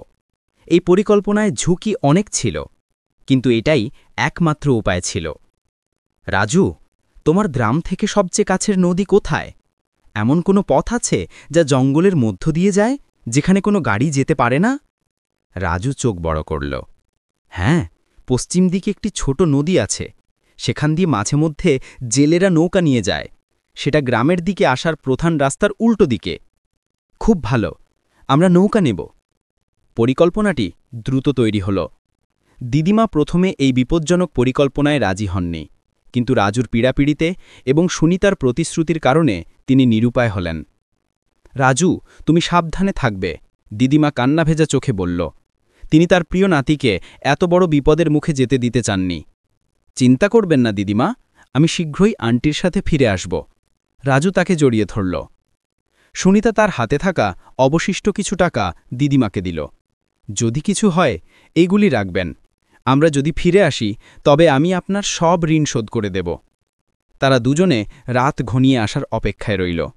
সন্ধে নামার সাথে সাথে রাজু তার জ্ঞান ব্যবহার করে সুনিতাকে ছোট ছোট গলি দিয়ে নদীর দিকে নিয়ে গেল। তারা জঙ্গলের সরু পথ দিয়ে দ্রুত হাঁটছিল। রাজু আগে আগে চলছিল। সে জঙ্গলের প্রতিটি শব্দ এবং প্রতিটি পাতা ঝরার আওয়াজ শুনছিল। নদীতে একটি পুরনো কিন্তু শক্তিশালী মাছ ধরার নৌকা বাঁধা ছিল। রাজু জানত যে এটা স্থানীয় এক জেলের। আমরা কি নৌকা নিতে পারি? সুনিতা জিজ্ঞেস করল। হ্যাঁ, এ জেলে চাচা উদার, আমরা তাকে পরে টাকা দিয়ে দেব, রাজু বলল। নৌকায় ওঠার আগে রাজু আশেপাশে ভালো করে দেখে নিল। সব শান্ত ছিল। তারা দুজনে সাবধানে নৌকায় উঠল। রাজু বৈঠা ধরল। আপনাকে বৈঠা চালানো জানতে হবে না আন্টি, আমি জানি। ছোট ছেলেটি নৌকা চালাতে শুরু করল। নদীটি শান্ত ছিল, কিন্তু তার জল কালো এবং রহস্যময় লাগছিল। নৌকাটি ধীরে ধীরে স্রোতের সাথে সাথে চলতে শুরু করল। সুনিতা নৌকার কোণে বসল। হাতে তার গুরুত্বপূর্ণ প্রমাণগুলি শক্ত করে ধরা ছিল। সে অনুভব করছিল যে সে মুক্তির দিকে এগিয়ে যাচ্ছে। তারা প্রায় আধ ঘণ্টা ধরে নদীপথে চলছিল। চারপাশে নীরবতা এবং অন্ধকারের কারণে তাদের কেবল বৈঠার আওয়াজই শোনা যাচ্ছিল। ঠিক সেই সময় সুনিতার মনে সন্দেহ জাগল। সে দূর থেকে একটি ঝাপসা আলো দেখতে পেল, যা নদীর পাড়ের গাছগুলির মধ্যে দিয়ে আসছিল, এবং একটি মোটর বাইকের ক্ষীণ আওয়াজ। রাজু, থেকো, কেউ আমাদের অনুসরণ করছে, সুনিতা ফিসফিস করে বলল। রাজু সাথে সাথে বৈঠা থামিয়ে দিল। দুজনে অন্ধকারে কান পেতে রইল। আওয়াজটি দ্রুত কাছে আসছিল। এবার স্পষ্ট বোঝা গেল দুটো মোটর বাইক। বিক্রমের লোকরা গ্রামের প্রধান রাস্তা থেকে ফিরে এসে নদীর পথ ধরে তাদের খুঁজছিল। তারা সম্ভবত নদীর পাশে গাড়ির চাকার দাগ বা অন্য কোনো চিহ্ন দেখেছিল। তারা আমাদের পথে আলো ফেলছে, তারা আমাদের দেখে ফেলেছে। রাজু ভয় পেয়ে গেল। নদীর ধারে মোটর বাইকের আলো সরাসরি তাদের দিকে পড়ল। তারা দেখল যে সেই রুক্ষ চেহারার লোক দুটি তাদের দিকে বন্দুক তাক করে আছে। সুনিতা, থেমে যাও, না হলে আমরা গুলি করব, রুক্ষ লোকটে চিৎকার করল। সুনিতা জানত যে তাদের কাছে সমর্পণ করার অর্থ হল তার মৃত্যু এবং রাজুর জীবনও বিপন্ন হওয়া। রাজু, তুমি কি করবে? সুনিতা জিজ্ঞেস করল। রাজু দ্রুত চিন্তা করল। এই নদীর একটি জায়গা সে জানত। আন্টি, এই নদীর মাঝামাঝি একটি গভীর খাদ আছে। আমাকে জোরে বৈঠা মারতে হবে। আপনি শক্ত করে ধরে থাকুন।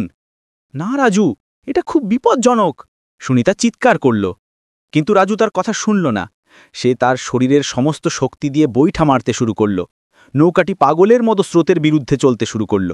নদীর পাড়ের লোকটি গুলি চালাল। ফাঁকা গুলি! বিকট আওয়াজটি রাতে নীরবতা ভেঙে দিল। গুলিটি নৌকার পিছনের কোণায় লাগল। ঘাট ভেঙে গেল। নৌকাটি দ্রুত গভীর খাদের দিকে এলোচ্ছিল। শক্ত করে ধরুন আন্টি! রাজু চিৎকার করল। নৌকাটি প্রবল স্রোতে গভীর খাদের কাছে পৌঁছল। জল এখানে তীব্র এবং ঘূর্ণিযুক্ত ছিল। হঠাৎ নৌকাটি নিয়ন্ত্রণ হারালো এবং উল্টে গেল। রাজু এবং সুনিতা দুজনেই ঠান্ডা জলে পড়ে গেল। সুনিতার হাত থেকে প্রমাণপত্রগুলি প্রায় ছুটে যাচ্ছিল, কিন্তু সে শক্ত করে সেগুলো চেপে ধরল। বন্দুকধারীরা হতবাক হয়ে গেল। তারা ভাবেনি যে তারা এমন ঝুঁকি নেবে। তারা ডুবে যাচ্ছে, রোগা লোকটি চিৎকার করল।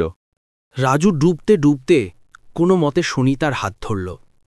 আন্টি, আমাকে ধরুন, আমি সাঁতার জানি। রাজু একটি ছোট ছেলে হলেও সে তার জীবন এই নদীতেই কাটিয়েছিল। সে সাঁতার কাটতে পারদর্শী ছিল। সে সুনিতাকে টেনে জলের তলায় নিয়ে গেল, যাতে বন্দুকধারীরা তাদের দেখতে না পায়। ওপরে বন্দুকধারীরা অপেক্ষা করছিল, কিন্তু গভীর স্রোতে তাদের খুঁজে পাওয়া অসম্ভব ছিল। তারা মরে গেছে, রুক্ষ লোকটি বলল। তাদেরকে খোঁজার আর দরকার নেই। সাঁতার কেটে ওঠা অসম্ভব। কিছুক্ষণ অপেক্ষা করার পরে লোক দুটি মোটর বাইকে উঠল এবং অন্ধকারের মধ্যে অদৃশ্য হয়ে গেল। তারা তাদের প্রধানকে জানাতে গেল যে সুনিতা নিশ্চিতভাবে মারা গেছে। জলের নিচে রাজু এবং সুনিতা একে অপরের দিকে তাকাল। জলের মধ্যে তাদের চোখ জলজল করছিল। তারা তখনও বেঁচে ছিল।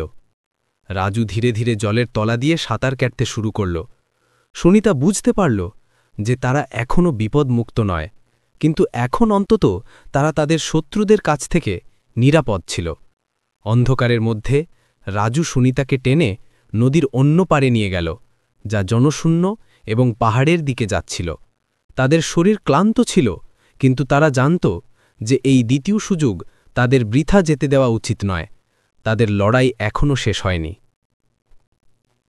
নদীর অন্য পারে ভেজা এবং কাঁপতে কাঁপতে রাজু এবং সুনিতা একটি পাথরের ঢিবির কাছে পৌঁছাল।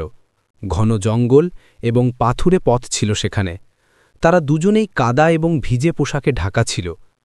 আন্টি, আপনি ঠিক আছেন? রাজু হাঁপাতে হাঁপাতে জিজ্ঞাসা করল। তার ছোট শরীর এই পরিশ্রমের পর চরমভাবে ক্লান্ত হয়ে পড়েছিল। সুনিতা কোনোমতে মাথা নাড়ল। তার হাত তখনও শক্ত করে জল ভিজে যাওয়া কাগজগুনিকে ধরে রেখেছিল। আমরা বেঁচে আছি রাজু, তোমার সাহসের জন্য। তুমি আমাকে বাঁচিয়েছ। রাজু সামান্য হাসল। এই প্রশংসা তার কাছে জীবনের সমস্ত কবার কুড়িয়ে পাওয়া টাকার চেয়ে মূল্যবান ছিল। কিন্তু এখন কি হবে আন্টি? রাজু জিজ্ঞাসা করল। তারা ভাববে যে আমরা মরে গেছি, কিন্তু আমরা কোথায় যাব? সুনিতা চারপাশের ঘন জঙ্গল দেখল। এই পথটি শহরের দিকে যাওয়ার প্রধান রাস্তার সম্পূর্ণ বিপরীত ছিল। এটা ছিল স্থানীয় আদিবাসীদের এলাকা, যেখানে সাধারণত কেউ যেত না। তারা ভাববে যে আমরা ডুবে গেছি, এটাই আমাদের সুযোগ, সুনিতা বলল। এখন থেকে আমরা গায়েব হয়ে যাব। আমরা এই জঙ্গল পার হয়ে অন্যদিকে পৌঁছাব। সেখানে একটি ছোট পাহাড়ি শহর আছে যেখানে আমাকে পৌঁছাতে হবে। আমি চিনি সেই পথ। এটা খুব কঠিন, কিন্তু আমরা যেতে পারব, রাজু বলল। ভিজে যাওয়া কাপড় এবং ঠান্ডা সত্ত্বেও সুনিতার হৃদয় একটি উষ্ণতা ছিল। এই ছোট ছেলেটির প্রতি তার এক গভীর দায়িত্ববোধ তৈরি হয়েছিল। সে জানত যে এই ঝুঁকি সে রাজুকে ছাড়া নিতে পারত না। সুনিতা একটা গভীর শ্বাস নিল। রাজু, তোমার কারণে আমি একটা নতুন জীবন পেয়েছি। আমি প্রতিশ্রুতি দিচ্ছি, এই সব শেষ হওয়ার পরে আমি তোমাকে আর তোমার দিদিমাকে তোমার প্রাপ্য সবকিছু ফিরিয়ে দেব। রাজু তার দিকে তাকালো। আমার ফিরিয়ে দেওয়ার কিছু চাই না আন্টি, আপনি শুধু ঠিক হন। এই সরল কথায় সুনিতার চোখে জল এসে গেল। সে তার জীবনে অনেক অর্থ দেখেছিল, কিন্তু এমন নিঃস্বার্থ দয়া আগে কখনো দেখেনি। তারা দুজনে জঙ্গলের মধ্য দিয়ে হাঁটা শুরু করল। পাহাড়ের পথ ছিল পিচ্ছিল এবং বিপজ্জনক। রাত তখন গভীর। রাজু আগে আগে চলছিল, তার অভিজ্ঞতা ব্যবহার করে ঘন গাছপালা এড়িয়ে যাচ্ছিল। সুনিতা, যিনি সবসময় এসি অফিসে কাজ করতেন, এখন প্রকৃতির এই কঠিন পরীক্ষার মুখোমুখি হলেন। হাঁটার সময় তার মাথার আঘাত আবার ব্যথা করতে শুরু করল। প্রায় 1 ঘন্টা হাঁটার পর তারা একটি ছোট ঝুপড়ির কাছে পৌঁছাল। ঝুপড়ির সামনে একটি ছোট আগুন জ্বলছিল। এখানে কেউ থাকে? রাজু ফিসফিস করে বলল। সাবধানে আন্টি। তারা যখন কাছে গেল তখন দেখল যে একজন বৃদ্ধ আদিবাসী পুরুষ আগুনের পাশে বসে আছেন। তার মুখ কুচকানো এবং চোখে গভীর জ্ঞান ছিল। কে ওখানে? বৃদ্ধটি শান্ত কণ্ঠে জিজ্ঞেস করল। রাজু এগিয়ে গেল। চাচা, আমরা পথ হারিয়েছি। আমরা একটি বিপদ থেকে বাঁচতে এই পথে এসেছি। আমরা খুব ক্লান্ত। বৃদ্ধ লোকটি তাদের ভেজা এবং ক্লান্ত চেহারা দেখলেন। তিনি সুনিতার হাতে থাকা কাগজের তারাটি লক্ষ্য করলেন। ভেতরে এসো, আগুন নাও, বৃদ্ধটি বললেন। তার কণ্ঠে কোনো সন্দেহ ছিল না, শুধু সরল সহানুভূতি ছিল। বৃদ্ধ লোকটি তাদের শুকনো পাতা এবং ডাল দিয়ে আগুন বাড়াতে সাহায্য করল। সে তাদের গরম জল এবং কিছু বন্য ফল খেতে দিল। সুনিতা তার পরিচয় প্রকাশ করল না। সে শুধু বলল যে তারা একটি দুর্ঘটনার শিকার হয়েছে। আপনি হয়তো জানেন না, কিন্তু এই জঙ্গল একটি শর্টকাট। আপনি যদি এখানে থাকেন তবে সূর্য ওঠার সাথে সাথে আপনি আপনার গন্তব্যে পৌঁছাতে পারবেন, বৃদ্ধ লোকটি বলল। চাচা, আপনি কি জানেন যে এই পথে কোনো খারাপ লোক ঘোরাফেরা করে? খারাপ লোক? এই জঙ্গল কেবল জীবন্ত হৃদয় এবং বিশ্বাস খুঁজে পায়। বৃদ্ধটি রহস্যময়ভাবে হাসল। যদি তোমার হৃদয় বিশুদ্ধ হয় তবে কোনো জঙ্গলই তোমার ক্ষতি করতে পারবে না। সুনিতা বুঝতে পারল যে এই বৃদ্ধ লোকটি তাদের আশ্রয় দিচ্ছে, কিন্তু কোনো প্রশ্ন করছে না। এই গ্রামে রাজু এবং দিদিমার পর সে তৃতীয় ব্যক্তি ছিল যে তাকে নিঃস্বার্থভাবে সাহায্য করল। সূর্য ওঠার আগেই সুনিতা বৃদ্ধ লোকটিকে ধন্যবাদ জানাল এবং তার হাতে কিছু টাকা দেওয়ার চেষ্টা করল। আমি কোনো কিছুর জন্য সাহায্য করি না ব্যাটা, বৃদ্ধটি হাসল। তুমি শুধু তোমার সত্যের পথ অনুসরণ করো। সুনিতা এবং রাজু জঙ্গলের বাইরে একটি উঁচু রাস্তার কাছে পৌঁছাল। সেখান থেকে দূরে ছোট পাহাড়ি শহরটি দেখা যাচ্ছিল। আমরা পৌঁছে গেছি আন্টি, এটা হলো সেই শহর যা থেকে আপনি পুলিশের সাহায্য পেতে পারেন, বলল। রাজু তার ছেঁড়া কাদা মাখা পোশাক দেখল। সে জানত যে তাকে শহরে ঢুকতে হলে তার চেহারা পরিবর্তন করতে হবে। রাজু, আমাদের প্রথমে কিছু শুকনো পোশাক কিনতে হবে। আমরা এভাবে কোনো পুলিশ স্টেশনে যেতে পারি না। তাদের হাতে এখনও আংটি বিক্রি করা কিছু টাকা ছিল। তারা সাবধানে শহরের বাইরে একটি ছোট দোকান থেকে সাধারণ পোশাক কিনল। সুনিতা পোশাক পরিবর্তন করল এবং তার চুল বাঁধল। সে এখন একজন সাধারণ গ্রামীণ মহিলা লাগছিল, কিন্তু তার চোখে দৃঢ় সংকল্প ছিল। তারা দুজন যখন শহরের দিকে হাঁটা শুরু করল, সুনিতা রাজুর দিকে তাকালো এবং বলল, তুমি কি নিশ্চিত যে তুমি আমার সাথে যাবে? এখন তুমি নিরাপদ। তুমি তোমার দিদিমার কাছে ফিরে যেতে পারো। রাজু দৃঢ়ভাবে মাথা নাড়ল এবং বলল, না আন্টি, আমি আপনার সাথে আছি। আপনি আমাকে একা থাকতে বলেছিলেন, কিন্তু আপনিও একা নন। আমি আপনার শেষ পর্যন্ত থাকব। সুনিতার ঠোঁটে একটি মৃদু হাসি এলো। এই ছোট ছেলেটি তার জীবনের সবচেয়ে বড় শক্তি হয়ে উঠেছিল। তারা দ্রুত শহরের দিকে হাঁটল। সুনিতা জানত যে তার প্রমাণগুলি এখন তার একমাত্র অস্ত্র। তাকে দ্রুত পুলিশের কাছে পৌঁছাতে হবে বিক্রম এবং মেহেরাকে ধরার জন্য। কিন্তু সে এটাও জানত যে তার শত্রুরা তাকে মৃত বলে ধরে নিলেও তারা শীঘ্রই ভুল বুঝতে পারবে। তাদের শেষ লড়াই এখন শুরু হতে চলেছে। পাহাড়ি শহরটিতে পৌঁছে সুনিতা অনুভব করল যে সে বহু বছর পর সভ্যতার কাছাকাছি এসেছে।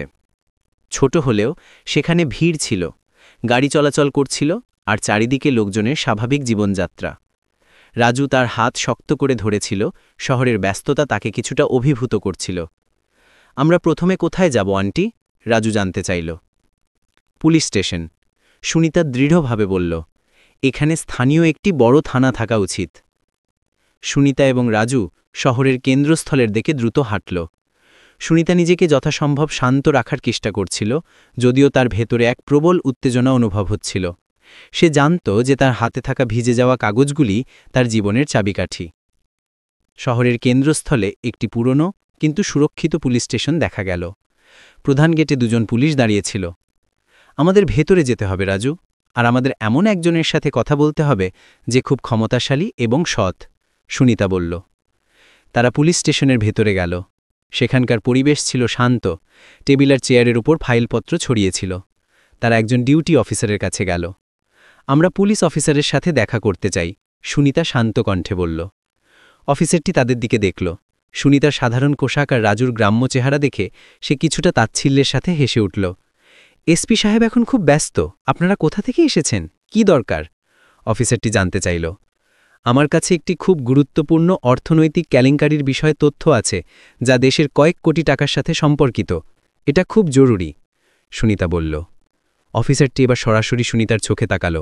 আপনি এত বড় কেলেঙ্কারি? আপনি তো দেখতে তো... আমি যা বলছি তা সত্যি। আমি আপনাকে অনুরোধ করছি, আমাকে এসপি সাহেবের সাথে দেখা করিয়ে দিন।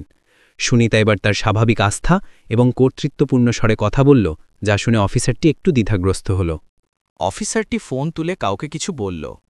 কিছুক্ষণ পর একজন মধ্যবয়সী লম্বা অফিসার বাইরে এলেন। তার নাম ছিল পরিদর্শক বর্মন। কি হয়েছে? কে এই গুরুত্বপূর্ণ তথ্য নিয়ে এসেছে? পরিদর্শক বর্মন জিজ্ঞেস করলেন। সুনিতা দ্রুত এগিয়ে গেল। আমি সুনিতা। আমি একটি ভয়ঙ্কর ষড়যন্ত্রের শিকার হয়েছিলাম। আমার কাছে প্রমাণ আছে যে বিক্রম এবং মেহরার মতো শক্তিশালী ব্যক্তিরা একটি বড় আর্থিক কেলেঙ্কারির সঙ্গে জড়িত। তারা আমাকে মেরে ফেলার চেষ্টা করেছিল। পরিদর্শক বর্মন অবাক হলেন। তিনি সুনিতার নাম শুনেছেন বলে মনে হল। সুনিতা, আপনি কি সেই ব্যবসায়ী যাকে মৃত বলে ঘোষণা করা হয়েছিল? হ্যাঁ, কিন্তু আমি বেঁচে আছি, আর আমার কাছে তাদের বিরুদ্ধে অকাট্য প্রমাণ আছে। পরিদর্শক বর্মন তাদের পাশের একটি ছোট ঘরে নিয়ে গেলেন। রাজু সুনিতার পাশে শক্ত হয়ে বসে রইল। আপনার কাছে কি প্রমাণ আছে? পরিদর্শক জিজ্ঞেস করলেন, যদিও তিনি তখনও পুরোপুরি বিশ্বাস করতে পারছিলেন না। সুনিতা তার ভেজা কাগজগুলি তাড়াটি বের করল। যত্ন করে সেগুলিকে তার হাতে ছড়িয়ে দিল। সেগুলি কিছুটা ভিজে গেলেও ভিতরের ডেটা এবং অ্যাকাউন্ট নম্বরগুলি এখনও স্পষ্ট ছিল। এইগুলি হল বিক্রমের অফশোর অ্যাকাউন্টের বিবরণ, লেনদেনের তারিখ এবং তার জড়িত থাকার প্রমাণ। এইগুলি আমার বিশ্বস্ত এক সহকর্মী আমাকে পাঠিয়েছে, সুনিতা বলল। তারা আমাকে মেরে ফেলার জন্য গ্রামের দিকে পাঠিয়েছিল, যাতে আমি গায়েব হয়ে যাই। পরিদর্শক বর্মন কাগজগুলি দেখলেন। ডেটাগুলি জটিল ছিল, কিন্তু তার চোখে সন্দেহ কমতে শুরু করল। তিনি বুঝতে পারলেন যে এই মহিলাটি কোনো সাধারণ প্রতারক নয়। যদি আপনি ঠিক হন, তবে এটি একটি জাতীয় স্তরের কেলেঙ্কারি, কিন্তু আমাদের এইগুলি যাচাই করতে হবে।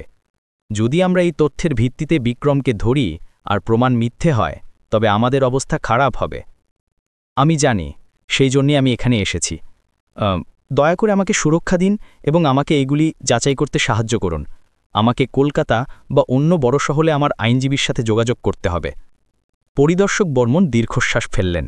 তিনি জানতেন যে এই বিষয়টি তার নিয়ন্ত্রণের বাইরে। ঠিক আছে, আমি আপনাকে বিশ্বাস করছি, কিন্তু আপনাকে এবং এই ছেলেটিকে এখন আমার তত্ত্বাবধানে থাকতে হবে। রাজুর দিকে তাকালেন। তোমাকে ধন্যবাদ খোকা, তুমি খুব সাহসের কাজ করেছ। পরিদর্শক বর্মন তাদের থানার মধ্যেই একটি সুরক্ষিত কক্ষে রাখলেন। রাজু অবশেষে নিরাপদ অনুভব করে ঘুমিয়ে পড়ল। সুনিতা এসপি সাহেবের সাথে কথা বলার জন্য অপেক্ষা করছিল। এর মধ্যে পরিদর্শক বর্মন তার ঊর্ধ্বতন কর্মকর্তাদের সাথে যোগাযোগ করলেন। তিনি তাদের পুরো বিষয়টি জানালেন। এটা শুনে কর্তৃপক্ষ চমকে গেল। একজন মৃত ব্যবসায়ীর ফিরে আসা এবং এত বড় কেলেঙ্কারির প্রমাণ, তাও আবার এক ছোট পাহাড়ি শহর থেকে। শীঘ্রই পুলিশের সদর দপ্তর থেকে বিশেষ দল পাঠানোর সিদ্ধান্ত নেওয়া হলো। কিন্তু এই খবরটি ছড়াতে বেশি সময় লাগল না। এদিকে বিক্রম এবং মেহেরা তাদের লোকজনের কাছ থেকে খবর পেয়েছিল যে সুনিতা এবং রাজু নদীতে ডুবে মারা গেছে। তারা স্বস্তির নিঃশ্বাস ফেলেছিল। কিন্তু যখন পরিদর্শক বর্মনের ফোন কলের খবর পুলিশের নেটওয়ার্কের মাধ্যমে বিক্রমের কানে পৌঁছল, তখন সে ক্ষিপ্ত হয়ে উঠল। কি? সে বেঁচে আছে আর সে পুলিশের কাছে গেছে? তোমরা কেন তাকে খুঁজে বের করতে পারলে না? বিক্রম চিৎকার করল। বস, সে নদীতে ডুবে গিয়েছিল। বেঁচে থাকা অসম্ভব ছিল। অসম্ভব কিছুই না, তাকে চুপ করাতেই হবে, এক্ষুনি। কলকাতা থেকে বিশেষ দল আসার আগেই তাকে আর সেই ছোট ছেলেটিকে শেষ করে দিতে হবে। বিক্রম দ্রুত তার প্রধান রাজনৈতিক পৃষ্ঠপোষকদের সাথে যোগাযোগ করল। সে জানত যে পুলিশ যখনই এই কেলেঙ্কারি তদন্ত শুরু করবে, তখনই তার সব শেষ হয়ে যাবে। তার একমাত্র সুযোগ হল সুনিতাকে এবং তার প্রমাণগুলি চিরতরে গায়েব করে দেওয়া। পুলিশ স্টেশনে রাজু ঘুম থেকে উঠল। সুনিতা তাকে দেখল। রাজু, তোমাকে এখন দিদিমার কাছে ফিরে যেতে হবে। এখন সব বিপদ আমার দিকে। সুনিতা বলল, না আন্টি, আমি আপনাকে একা ছাড়ব না, তারা আমাকেও খুঁজবে। ঠিক সেই সময় বিশেষ দলের গাড়ি আসার আওয়াজ শোনা গেল, কিন্তু সেই সাথে থানার গেটের দিকে আরও কিছু অপরিচিত গাড়ির আওয়াজ এলো। পরিদর্শক বর্মন দৌড়ে ঘরে এলেন, তার মুখ ফ্যাকাশে হয়ে গিয়েছিল। সুনিতা, আমাদের উপর চাপ আসছে, হয়তো বিক্রম জানতে পেরেছে। তারা এই প্রমাণগুলি যাচাই করার আগেই তারা আপনাকে এখান থেকে নিয়ে যাওয়ার চেষ্টা করবে। সুনিতা তার চারপাশে দেখল, তারা সুরক্ষার জন্য থানায় এসেছিল, কিন্তু এখন এটিই তাদের জন্য সবচেয়ে বিপজ্জনক স্থান হয়ে উঠল। বিক্রমের ক্ষমতা পুলিশের চেয়েও বেশি ছিল। আমাদের অন্য কোনো পথ খুঁজে বের করতে হবে পরিদর্শক, সুনিতা বলল। আমাকে এই প্রমাণ নিয়ে কলকাতা পৌঁছতে হবে। পরিদর্শক বর্মন তাদের থানার পিছনের দরজার দিকে নিয়ে গেলেন। দ্রুত এই পথে যান, আমি আপনাদের জন্য অপেক্ষা করার লোক পাঠাচ্ছি। সুনিতা, রাজু এবং পরিদর্শক বর্মন থানার পিছনের দরজা দিয়ে বেরিয়ে গেলেন। তাদের যাত্রা এখন শেষ হয়নি, বরং আরও বিপজ্জনক মোড় নিল। পরিদর্শক বর্মন সুনিতা এবং রাজুকে থানার পিছনের দরজা দিয়ে দ্রুত বাইরে নিয়ে গেলেন। পিছনের দিকটা ছিল সংকীর্ণ গলি, যা ছোট একটি বাজারের দিকে যাচ্ছিল। থানার সামনের গেটে ইতিমধ্যে উচ্চ ক্ষমতাসম্পন্ন গাড়ির আওয়াজ আর জোরদার কথাবার্তা শোনা যাচ্ছিল। ওরা এসে গেছে, এরা সরকারের লোক নয়, পরিদর্শক বর্মন হাঁপাতে হাঁপাতে বললেন। এরা বিক্রমের পাঠানো গুন্ডা, তারা আমাকে ফোন করে সরাসরি হুমকি দিয়েছে। আমাদের দ্রুত পালাতে হবে, সুনিতা বলল। পরিদর্শক, আপনি আপনার জীবনে ঝুঁকি নেবেন না, আমরা কোনো মতে নিজেরাই পথ খুঁজে নেব। না, আমি আমার কর্তব্য জানি, পরিদর্শক বর্মন দৃঢ়ভাবে বললেন। আমি ইতিমধ্যেই আমার বিশ্বস্ত লোকজনকে পাঠিয়েছি, যারা আপনাদের জন্য অপেক্ষা করছে। তারা আপনাদের শহরের সীমা পেরিয়ে যেতে সাহায্য করবে। তারা দ্রুত গলির মধ্যে দিয়ে ছুটছিল। রাজু আগে আগে যাচ্ছিল, কারণ এই ধরনের গলিপথ তার গ্রামের মতোই ছিল। হঠাৎ গলির মোড় থেকে দুজন কালো পোশাক পরা লোক তাদের দিকে এগিয়ে এলো। তারা স্পষ্টতই বিক্রমের লোক ছিল। ওই যে তারা, একজন গুন্ডা চিৎকার করল। পরিদর্শক বর্মন সাথে সাথে তার পিস্তল বের করে গুলি চালালেন। আপনারা যান, আমি তাদের সামলাচ্ছি। পরিদর্শক, না, সুনিতা চিৎকার করল, কিন্তু তখন অনেক দেরি হয়ে গেছে। পরিদর্শক বর্মন তাদের বাঁচানোর জন্য গুন্ডাদের সাথে লড়াই শুরু করলেন। এই সুযোগে সুনিতা রাজুকে নিয়ে দ্রুত বিপরীত দিকে দৌড়ে গেল। দৌড়াতে দৌড়াতে তারা বাজারে পৌঁছল। ভিড়ের মধ্যে মিশে গিয়ে তারা দ্রুত একটি জনাকীর্ণ বাস স্টপের দিকে গেল। সুনিতা জানত যে গাড়ি বা বাসে ওঠা বিপদ ডেকে আনবে। তার প্রয়োজন ছিল কলকাতা পৌঁছানোর দ্রুততম পথ। রেল স্টেশন কোথায়, রাজু? সুনিতা জিজ্ঞেস করল। ওখান থেকে সোজা গিয়ে বাঁ দিকে, আন্টি, আমরা দ্রুত পৌঁছাতে পারব, রাজু বলল। তারা দুজনে রেল স্টেশনের দিকে ছুটতে লাগল। ভিড়ের মধ্যেও সুনিতা পিছনে তাকাচ্ছিল। সে জানত যে এখন তার জীবন কেবল তার এবং রাজুর তৎপরতার ওপর নির্ভর করে। রেল স্টেশনে পৌঁছানোর পরে সুনিতা ভিড়ের মধ্যে মিশে গিয়ে টিকেটের কাউন্টারের দিকে গেল। তার কাছে এখনও কিছু টাকা ছিল। সে দ্রুত কলকাতার একটি ট্রেনের টিকিট নিল। প্ল্যাটফর্মে চলো রাজু, ট্রেন ছাড়ার সময় হয়ে গেছে। তারা প্ল্যাটফর্মে পৌঁছল। একটি পুরনো কিন্তু লম্বা ট্রেন অপেক্ষায় ছিল। ভিড় ঠেলে তারা একটি কামরায় উঠল। ট্রেনটি ছাড়ার জন্য প্রস্তুত ছিল। ঠিক সেই সময় প্ল্যাটফর্মে হুইচুই শোনা গেল। দুজন গুন্ডা, যাদের সাথে পরিদর্শক বর্মন লড়াই করেছিলেন, প্ল্যাটফর্মে তাদের খুঁজছিল। তারা ভিড়ের মধ্যে সুনিতা এবং রাজুকে দেখতে পেল। ওই তো তারা, ট্রেনের মধ্যে, একজন গুন্ডা চিৎকার করল। গুন্ডারা ট্রেনের দিকে দৌড়াতে লাগল। রাজু দ্রুত সুনিতাকে একটি কামরার ভেতরে ঢুকিয়ে দিল, যেখানে ভিড় কম ছিল। দ্রুত আন্টি, লুকিয়ে যান। রাজু দ্রুত দরজা বন্ধ করতে যাচ্ছিল, কিন্তু গুন্ডা দুজন ঝাঁপিয়ে পড়ে দরজা খোলার চেষ্টা করল। ট্রেন তখন ধীরে ধীরে চলতে শুরু করেছে। খোকা, সরে যা, না হলে গুলি চালাবো, গুন্ডা হুমকি দিল। রাজু তার সমস্ত শক্তি দিয়ে দরজা ধরে রইল। সুনিতা তার হাতে কোনো অস্ত্র না দেখে তার বুদ্ধি ব্যবহার করল। সে দ্রুত কামরার মেঝেতে পড়ে থাকা একটি স্টিল টিফিন বক্স তুলে নিল। যখন গুন্ডাটি দরজা ঠেলে প্রায় ঢুকে গেছে, সুনিতা তার সমস্ত শক্তি দিয়ে টিফিন বক্সটি গুন্ডাটির মাথায় ছুঁড়ে মারল। উহ! গুন্ডাটি আঘাত পেয়ে চিৎকার করল। তার মাথা থেকে রক্ত ঝরতে লাগল এবং সে ট্রেনের দরজার হ্যান্ডেল ছেড়ে দিল। রাজু দ্রুত দরজা বন্ধ করে দিল এবং ল্যাচ লাগিয়ে দিল। ট্রেনটি গতি বাড়াল।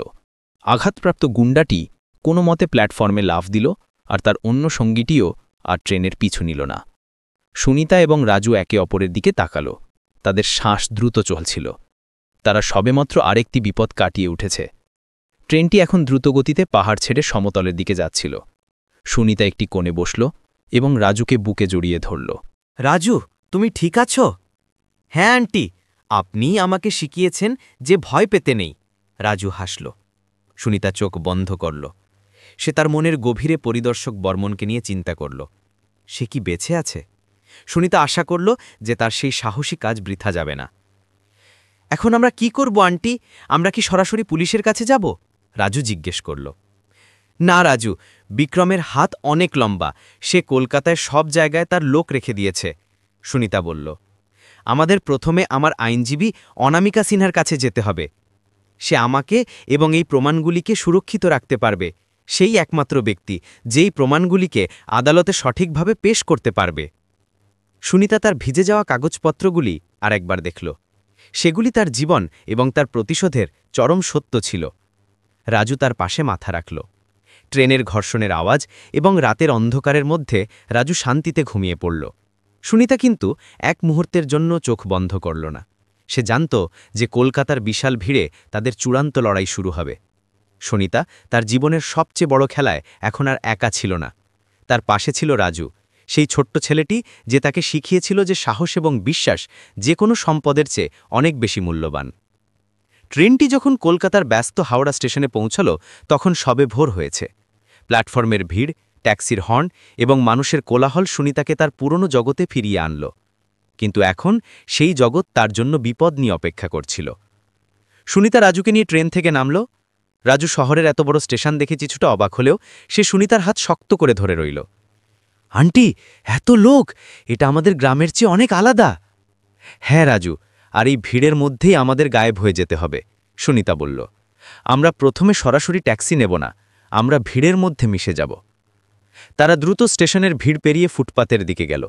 সুনিতা তার কাছে থাকা শেষ অবশিষ্ট টাকা গুনে দেখল। এই টাকা দিয়ে তাদের দুজনকে অনামিকা সিনহার অফিস পর্যন্ত পৌঁছাতে হবে এবং হয়তো একদিনের জন্য কোথাও লুকিয়ে থাকতে হবে। রাজু, আমাদের ট্যাক্সি স্ট্যান্ডের উল্টো দিকে যেতে হবে। আমাদের এমন একটি ট্যাক্সি নিতে হবে যা কেউ অনুসরণ করছে না। সুনিতা চারপাশে সতর্ক দৃষ্টি রাখল। তার সন্দেহ হচ্ছিল যে বিক্রম এত সহজে হার মানবে না। সে নিশ্চয়ই স্টেশনে লোক রাখবে। সুনিতা একটি পুরনো ফোন বুথ খুঁজে বের করল এবং তার শেষ কিছু টাকা দিয়ে তার আইনজীবী অনামিকা সিনহার অফিসে ফোন করল। হ্যালো, আমি অনামিকা সিনহার সাথে কথা বলতে চাই, সুনিতা শান্ত কণ্ঠে বলল। রিসেপশনিস্ট প্রথমে দ্বিধা করল। ম্যাডাম, আপনি কে বলছেন? বলুন যে সুনিতা ফোন করেছে, সে বেঁচে আছে এবং তার কাছে খুব গুরুত্বপূর্ণ তথ্য আছে। কয়েক সেকেন্ডের মধ্যে অনামিকা সিনহা ফোন ধরলেন। তার কণ্ঠস্বরে স্পষ্ট অবিশ্বাস এবং আবেগ ছিল। সুনিতা, তুমি বেঁচে আছো? আমরা ভেবেছিলাম। অনামিকা তার কথা শেষ করতে পারলেন না। আমি বেঁচে আছি অনামিকা, কিন্তু আমি বিপদে আছি। আমার কাছে সেই সব প্রমাণ আছে যা বিক্রমকে শেষ করতে পারবে, কিন্তু আমাকে এখন সুরক্ষা দরকার। তুমি কোথায়? আমি এক্ষুনি পুলিশকে পাঠাচ্ছি। না, পুলিশ নয়, বিক্রমের লোক পুলিশের নেটওয়ার্কে ঢুকে পড়েছে। আমাকে সরাসরি তোমার কাছে আসতে হবে। তুমি কি আমার জন্য একটি নিরাপদ জায়গা ঠিক করতে পারবে? অনামিকা দ্রুত চিন্তা করলেন। তিনি জানতেন যে সুনিতার জীবন এখন ঝুঁকির মধ্যে। ঠিক আছে, তুমি সোজা আমার বাসভবনে আসবে। এটা অফিসের চেয়েও বেশি সুরক্ষিত। আমি তোমাকে ঠিকানা পাঠাচ্ছি। কোনোভাবেই সাধারণ ট্যাক্সি নেবে না। আমি একটি পুরনো পরিচিত গাড়ির ব্যবস্থা করছি। স্টেশনের উল্টো দিকে একটি হলুদ অ্যাম্বাসেডর গাড়ি তোমাকে নিতে আসবে। ড্রাইভারের নাম শম্ভু। ধন্যবাদ অনামিকা, তুমি আমার শেষ আশা। সুনিতা রাজুকে নিয়ে সেই জায়গায় গেল যেখানে অ্যাম্বাসেডর আসার কথা ছিল। রাজু ফুটপাতে দাঁড়িয়ে চারপাশের অচেনা মানুষের ভিড় দেখছিল। আন্টি, ওই গাড়িটা কি আসছে? রাজু জিজ্ঞেস করল। ঠিক তখনই একটি পুরনো হলুদ অ্যাম্বাসেডর গাড়ি তাদের সামনে থামল। গাড়ির জানালা নামল। শম্ভু, একজন মধ্যবয়সী গোপালা লোক, মাথা বের করে জিজ্ঞেস করল, সুনিতা ম্যাডাম? হ্যাঁ, সুনিতা বলল। জলদি উঠে পড়ুন। তারা দুজনে দ্রুত গাড়ির পিছনের সিটে উঠে পড়ল। শম্ভু দ্রুত গতিতে শহরের রাস্তার দিকে ছুটল। তারা যখন একটি বড় মোড় পার হচ্ছিল, রাজু পিছনে তাকাল। আন্টি, পিছনে একটা কালো এসইউভি গাড়ি আমাদের অনুসরণ করছে। তাদের দেখে গুন্ডা মনে হচ্ছে। সুনিতা পিছনে দেখল। সত্যি, একটি দামি কালো গাড়ি তাদের ট্যাক্সি থেকে নির্দিষ্ট দূরত্ব বজায় রেখে অনুসরণ করছিল। বিক্রমের লোকেরা তাদের আইনজীবীর সাথে যোগাযোগের বিষয়টি আন্দাজ করতে পেরেছিল। শম্ভু, জোরে চালান, আমাদের পিছু নেওয়া হয়েছে, সুনিতা চিৎকার করল। শম্ভু ঘাবড়ে গেল, কিন্তু একজন অভিজ্ঞ ড্রাইভারের মতো সে দ্রুত গতি বাড়াল এবং শহরের সংকীর্ণ গলি এবং একমুখী রাস্তা দিয়ে গাড়ি চালাতে শুরু করল। পিছনের এসইউভি গাড়িটিও গতি বাড়াল। শহরের ভিড়েও তাদের পিছু ছাড়ছিল না। শম্ভু গাড়ি নিয়ে শহরের একটি পুরনো জটপাকানো এলাকা দিয়ে যাচ্ছিল। রাজু জানত যে এই ধরনের জায়গায় দ্রুত গাড়ি চালানো সহজ নয়। শম্ভু, পরের মোড়ে ডান দিকে একটি ছোট বাজার আছে, সেই দিকে যান, রাজু চিৎকার করল। শম্ভু অবাক হয়ে রাজুর দিকে তাকাল। খোকা, ওটা খুব সরু পথ। করুন, ওটাই আমাদের সুযোগ, সুনিতা দৃঢ়ভাবে বলল। শম্ভু সাহস করে দ্রুত মোড় নিল। অ্যাম্বাসেডর গাড়িটি কোনোমতে বাজারের সরু গলিতে প্রবেশ করল, যেখানে দোকানপাট রাস্তার উপর পর্যন্ত ছড়িয়েছিল।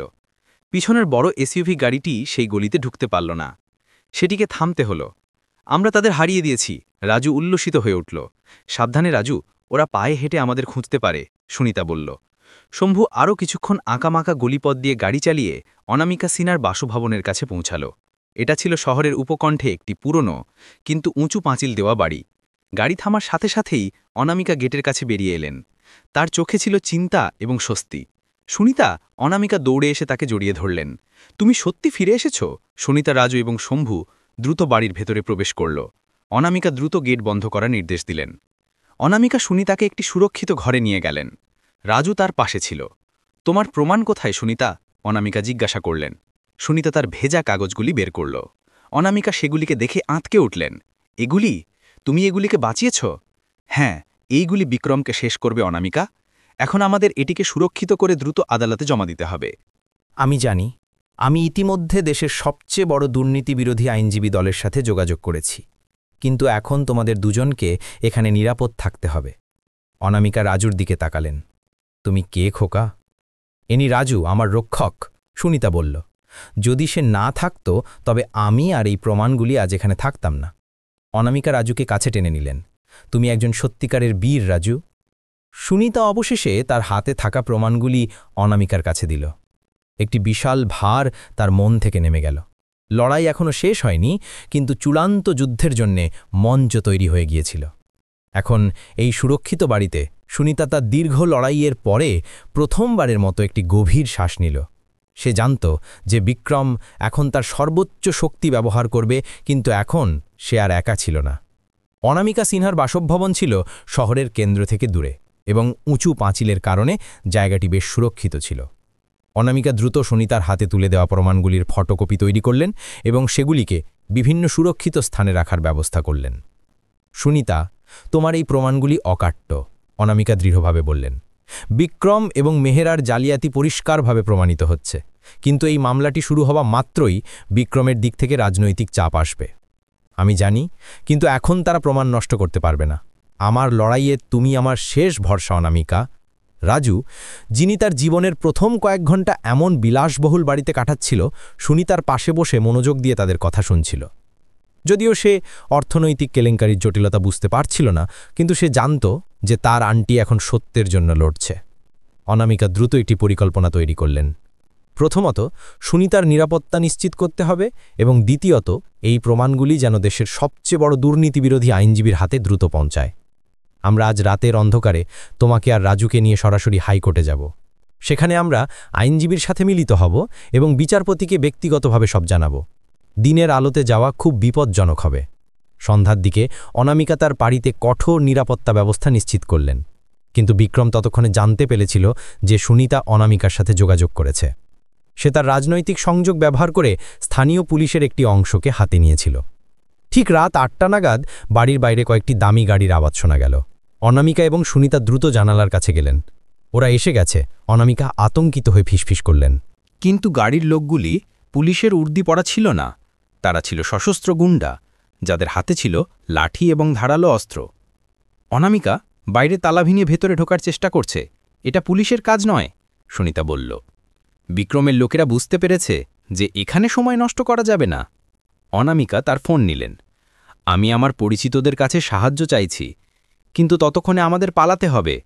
বাড়ির পেছনের দরজা থেকে পালানোর কোনো উপায় ছিল না, কারণ গুন্ডারা বাড়ির চারপাশে ছড়িয়ে পড়েছিল। রাজু, তোমার গ্রামের মতো এখানে কোনো গোপন পথ আছে? সুনিতা জিজ্ঞেস করল। রাজু দ্রুত চিন্তা করল। তার চোখ রান্নাঘরের দিকে গেল। আন্টি, রান্নাঘরের চিমনির পাশে পুরনো দিনের মতো একটা ছোট আলো বাতাস যাওয়ার পথ আছে। ওখান দিয়ে যাওয়া কঠিন হলেও আমরা বের হতে পারি। দরজা ভাঙার আওয়াজ বাড়ছিল। অনামিকা দ্রুত রাজু এবং সুনিতাকে রান্নাঘরের দিকে নিয়ে গেলেন। রাজু দ্রুত রান্নাঘরের একটি স্টুলের উপর উঠে চিমনির পাশে সেই ছোট পথটি দেখাল। পথটি খুব সংকীর্ণ ছিল, একজন মানুষের কষ্টে ভেতরে ঢোকা সম্ভব। তুমি আগে যাও রাজু, সুনিতা বলল।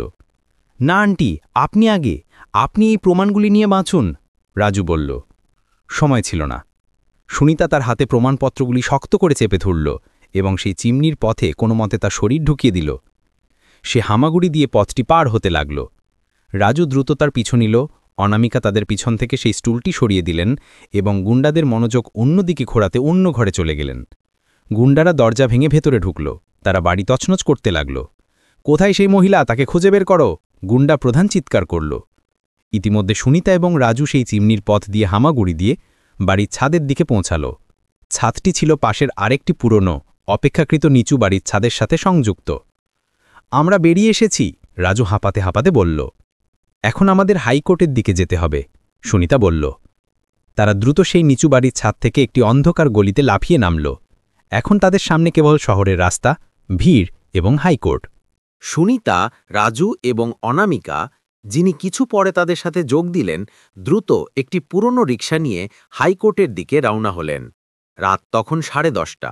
শহরের রাস্তা কিছুটা শান্ত। অনামিকা ক্রমাগত ফোন করতে থাকলেন।